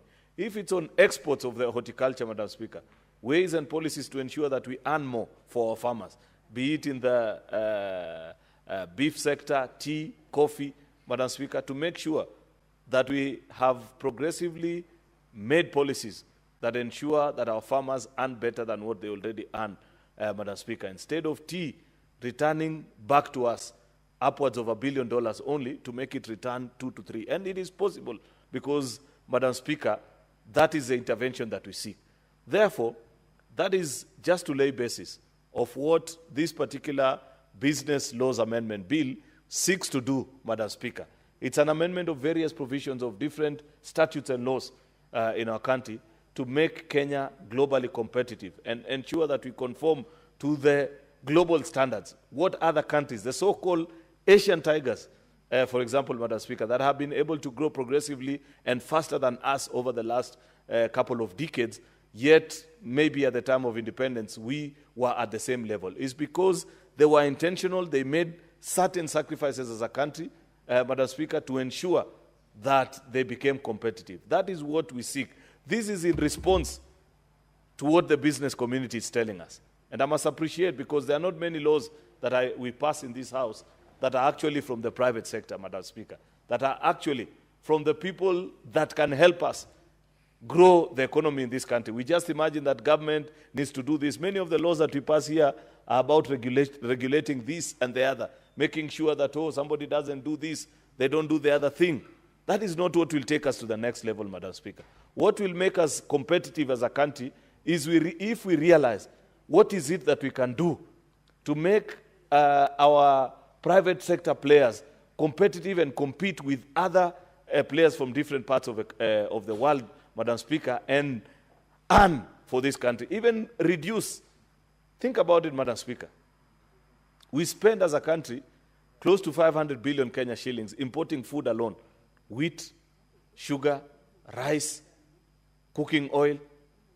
Madam Speaker, it is not rocket science what the countries that we import from. Pakistan for the rice, Malaysia for the edible oil, Russia, Ukraine, and these parts of the world for their wheat, Madam Speaker. It's because they have listened to their private sector.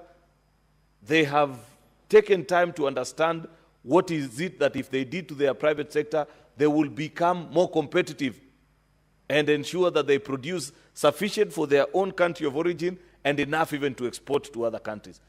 And we must make those interventions. I'm particularly appreciative, Madam Speaker, of interventions that have been made in certain sectors. For example, the sugar subsector, that we have read reports that for the first time in the next perhaps maybe a year or two, Kenya can actually move from being a near net importer of sugar to an exporter like Uganda, Madam Speaker, because of the privatization in that particular sector, Madam Speaker, and ensuring that local farmers are encouraged to grow more, because now they have mills that are working and can pay them, and not just pay them, timely payment within 7 days.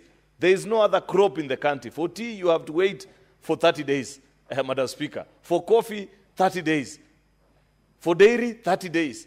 It's only in the sugar subsector that farmers actually are being paid every 7 days by the private millers. That's why it was important, Madam Speaker, to carry out the leasing program so that farmers can understand and appreciate why, if they plant, because many of them had given up and they had left just a small portion of their land for subsistence. But now they are seeing it as a business. They are sure that when they grow their crop, they'll have somewhere to supply. Out of that raw material, we will be able to feed the local market, Madam Speaker, and perhaps even import. It is a reaction to that reality, Madam Speaker, that is being proposed by the various laws and amendments that are being done. Therefore, like I have mentioned, Madam Speaker, it's even about occupational safety, ensuring that the multinationals that set up camp in this country, you know, this is a very difficult country to do business in. I say this because I interact with various business people, Madam Speaker. And sometimes they tell you, while the returns are good in Kenya, one of the difficult things to do is that this is an extremely difficult market. Government interferes, stands in the way of business. Apart from government, Madam Speaker, there is litigation. Employees always take you to court, and out of the court issues, Madam Speaker, you will never be heard. 9 out of 10 times, if an employee takes an employer to court, you're almost certain that you will lose. It cannot be the case. There ought to be a balance, Madam Speaker. People need to realize that without the employer, there is no employee. Without the employee, there is no employer. And therefore, you must set up laws that conform to the demands of the 21st century, Madam Speaker. We were doing so well, for example, in the business processing outsourcing space, Madam Speaker, until certain decisions were made in our courts, for example, that let people disappear out of this country, people that had already projected to invest significant amounts. You come from Muranga, Madam Deputy Speaker. On your way home, pass by Tatu City and see that, I forget the name of that particular company, the BPO station that has thousands of young people working in that part of the country. This is something that can be replicated across the country if certain adjustments are made that protects both the investor and the employee, Madam Speaker, so that we compete with other parts of the world. It doesn't make sense to many of the players in that particular industry, and I've taken time to watch and listen to them. They tell you Kenyans speak better English than the Indians, than the Philippines, who are the dominant players in that particular space, Madam Speaker. But because of our laws, because of lack of motivation and creating a law or an environment that motivates them, those multinationals that hold on to the contract of those companies that need these services, Madam Speaker, there is nothing about it that has attracted. Business is about attraction, Madam Speaker. If somebody finds that I'm going to a country where I can make a good return, they will come and invest here. So, Madam Speaker, this is part of the reaction to what is being mentioned in many particular spaces as a need to respond to the needs of the private sector, Madam Speaker, to make our country competitive, grow industries, create jobs for our young people, Madam Speaker, and earn a good return for the Republic of Kenya. So that is the long, in a nutshell, what this particular bill is about. This bill, Madam Speaker, has various proposals, and like I have mentioned, it amends various already existing statutes. The Investment Promotion Act, which was passed long time ago, actually, it's a Cap 485 law, meaning even pre this constitution, Madam Speaker. The Employment Act, also a Cap 226, Occupation and Safety Health Act, Cap 236, the Affordable Housing Act, at least this is a 2024 law, the Land Act, Cap 280, Anti-Counterfeit Act, Cap 510. These are pre-2010 statutes, Madam Speaker, many of which needs to be conformed, Madam Speaker, to the demands of the 21st century. Therefore, there are various amendments that are being proposed, and I'll ask members to take time and read and understand what is being done to actually modernize the country's business environment and making sure that the regulations for FDI, business process outsourcing, and IT services providers that will help them attract reputable investors to promote innovation and enhance the country's competitiveness in the global market. And we are not proposing rocket science. We are simply asking ourselves, what is it that Philippines have done to make their BPO industry employ perhaps 10, 15 million people, while ours is a paltry 50,000 or perhaps 100,000 maximum, Madam Speaker? Why India are able to do 3 to 4 million, you know? So it's not like we are walking a path that others haven't walked. It's simply ensuring that we conform to the demands of, we're listening to the market, Madam Speaker, to make our country as competitive as the rest. Investment promotion, Madam Speaker, various laws.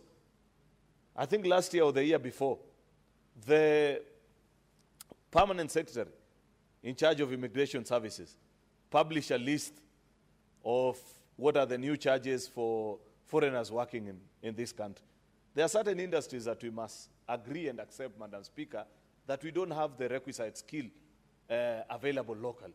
So, of course, a multinational or an investor or even local investor sometimes, Madam Speaker, will come and make demands that I need people of a certain skill available. And the charge that is being passed to them is not something that they will pay.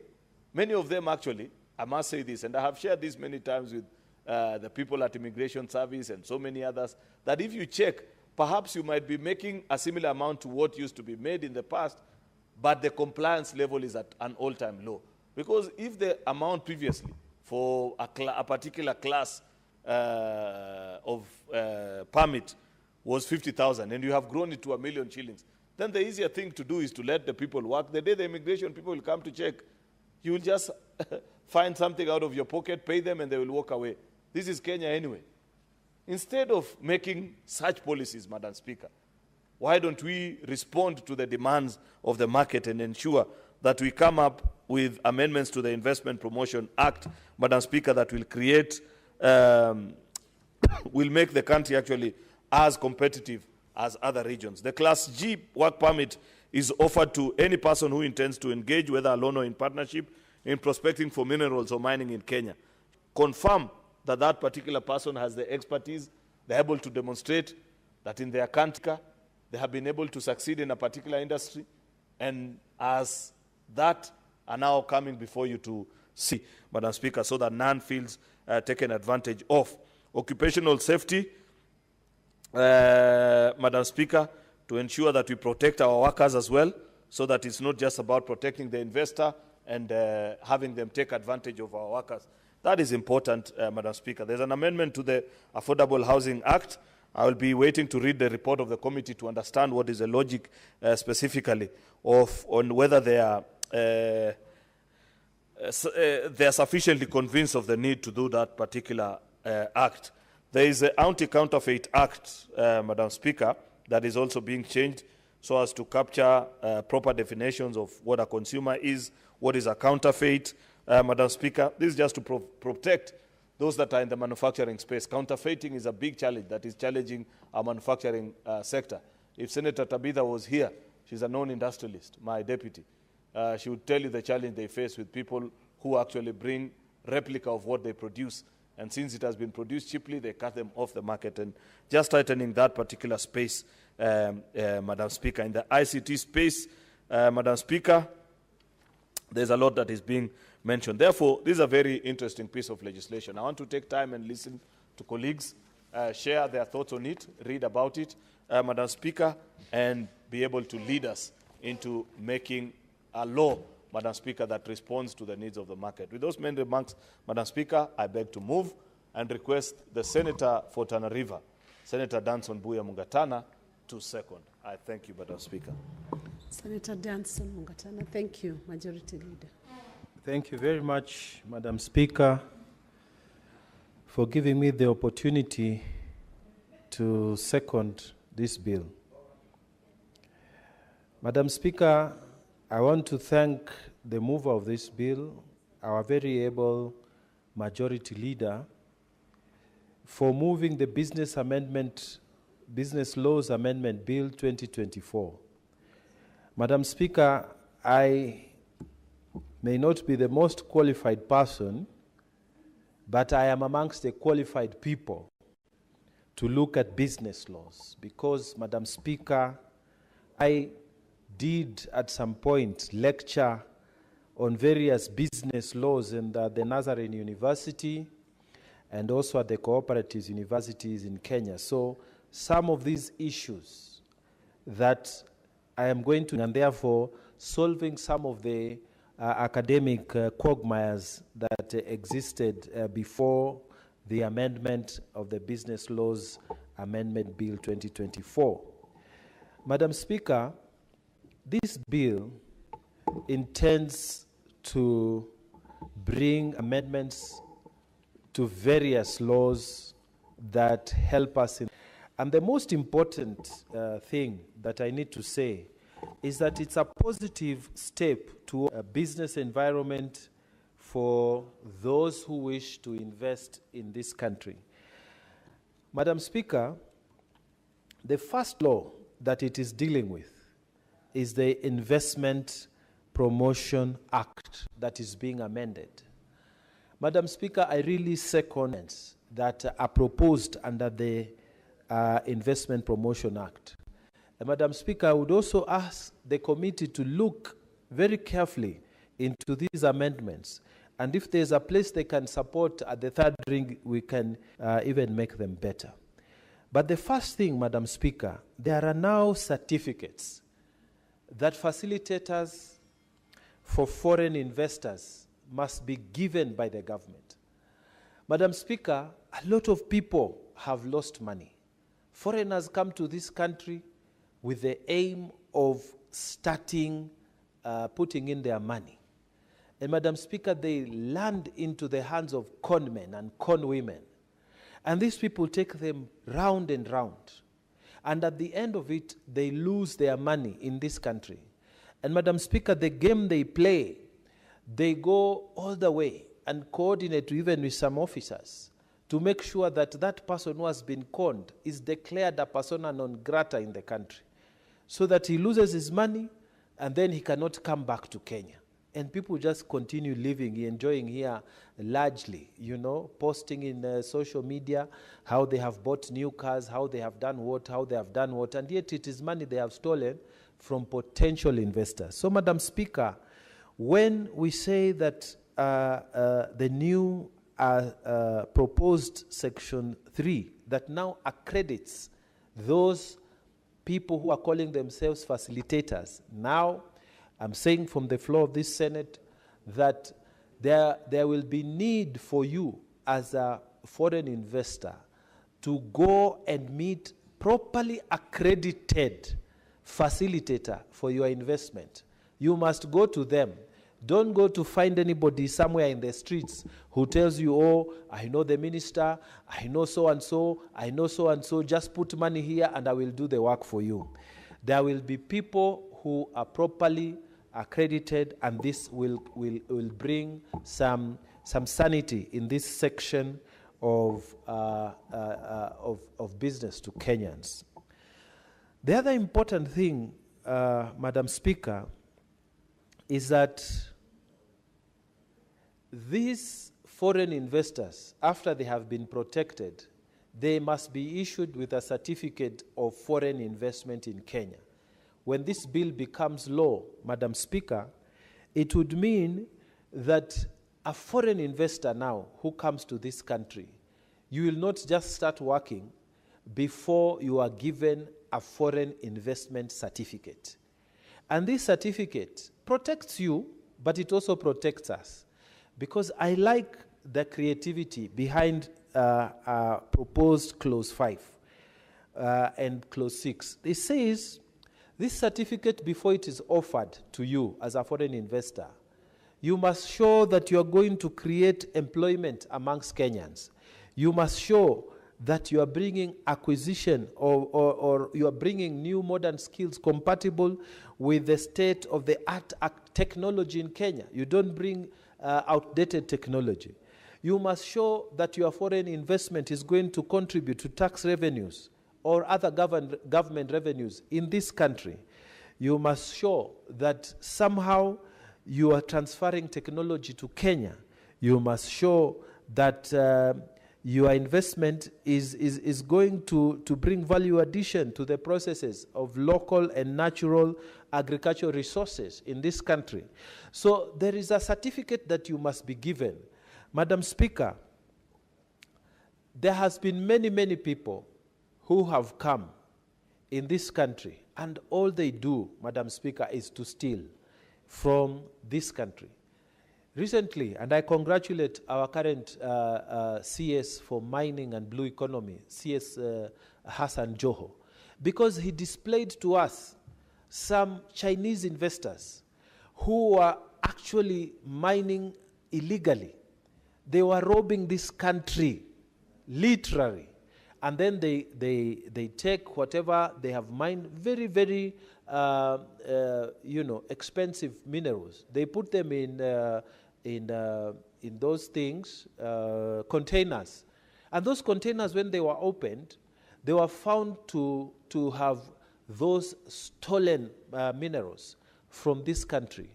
And Madam Speaker, if you cannot get an investment certificate. It means if we find you in our counties, because this mining is done in those far away counties, if we don't get you with a foreign investment certificate, then we will chase you away or have you arrested.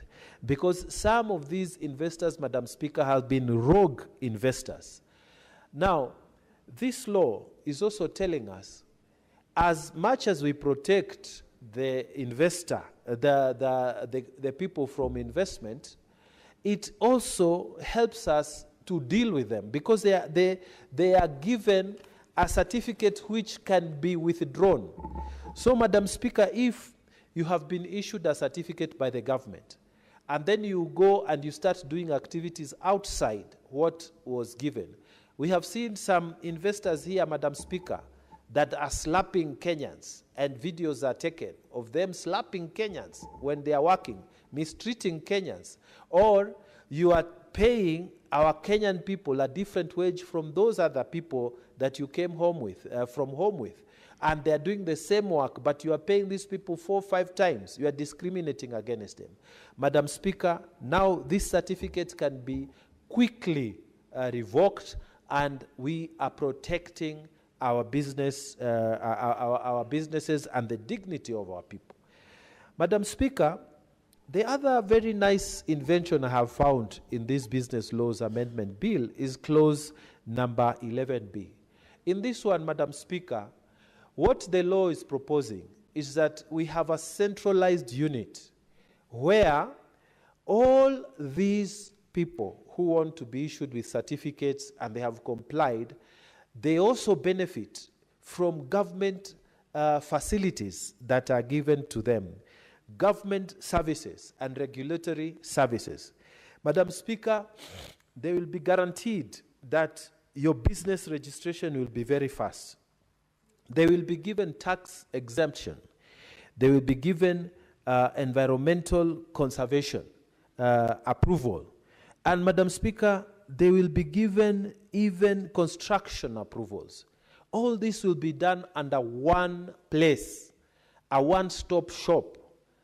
Madam Speaker, when you think about it, some countries, even small countries within the East African region, they have overtaken, because you go there, it's the same day your business is registered, it's the same day you are opening your bank accounts, it's the same day you are given work permits, so you are bringing your people, you are importing, your capital comes in, and within 1 week, Madam Speaker, you are up and running. Your machine has come in, your tax-exempt status is approved, and before long, Madam Speaker, you are able to move with your machines without any problem, and you create employment. Here in Kenya, you are told, oh, go to this ministry, go to the other ministry, go. Although the number of business days for registration and whatever have drastically improved from long ago, still the processes is not one place. It's not a one-stop shop like the way we created for borders. Now we are moving this idea from what we are doing in the borders to this place where, Madam Speaker, we are saying,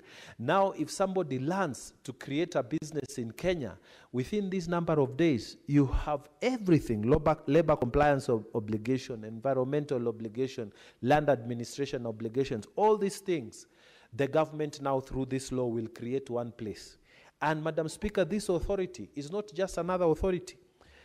There is a 15A clause that says you must collaborate with this authority. Every government department is forced to collaborate with this authority. So if you are told, give them this certificate, give them this construction permit, give them this business permit, all the government authorities are supposed to work with this. All the public agencies are supposed to work with this centralized place. Madam Speaker, Kenya will be a different place. People coming from Germany, they want to set up something. People coming from the USA, they want to start something. People, they can literally walk to one place, start off, and before long, having met all the obligations within the country's requirement, they will be found to have been they will be doing business without a problem. And this is something we want like yesterday. Madam Speaker, I am very happy with these business laws, and I could say a lot, but time is running out, so I will stop there and say that I beg to second and urge all members to now move out of lamenting, move out of saying, oh, other countries are overtaking us within the region. They move out of talking and come here, vote for this bill. And if there are problems within these business laws, please come and bring amendments. Let us move from lamenting and make the law that will help this country move from where it is to another level. Madam Speaker, this is probably one of the best laws that we are putting at actually actualizing our thinking that Kenya must industrialize. Kenya must move forward. I beg to second. Thank you.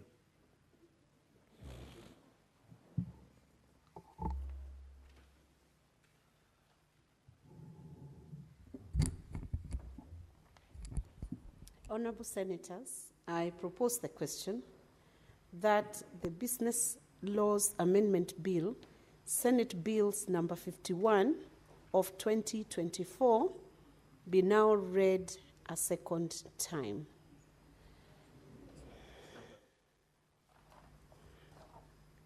Honorable Senators, it is now 6:30.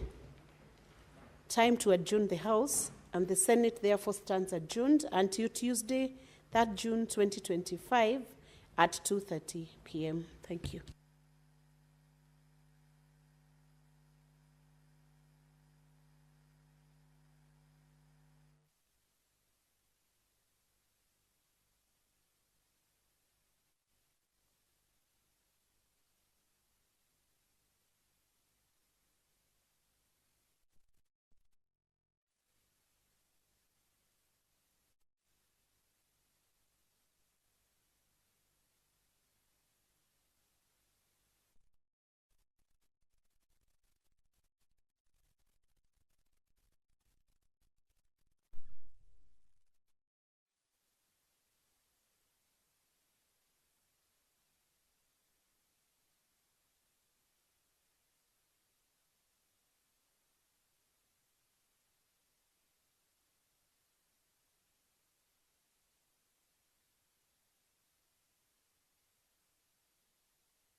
Of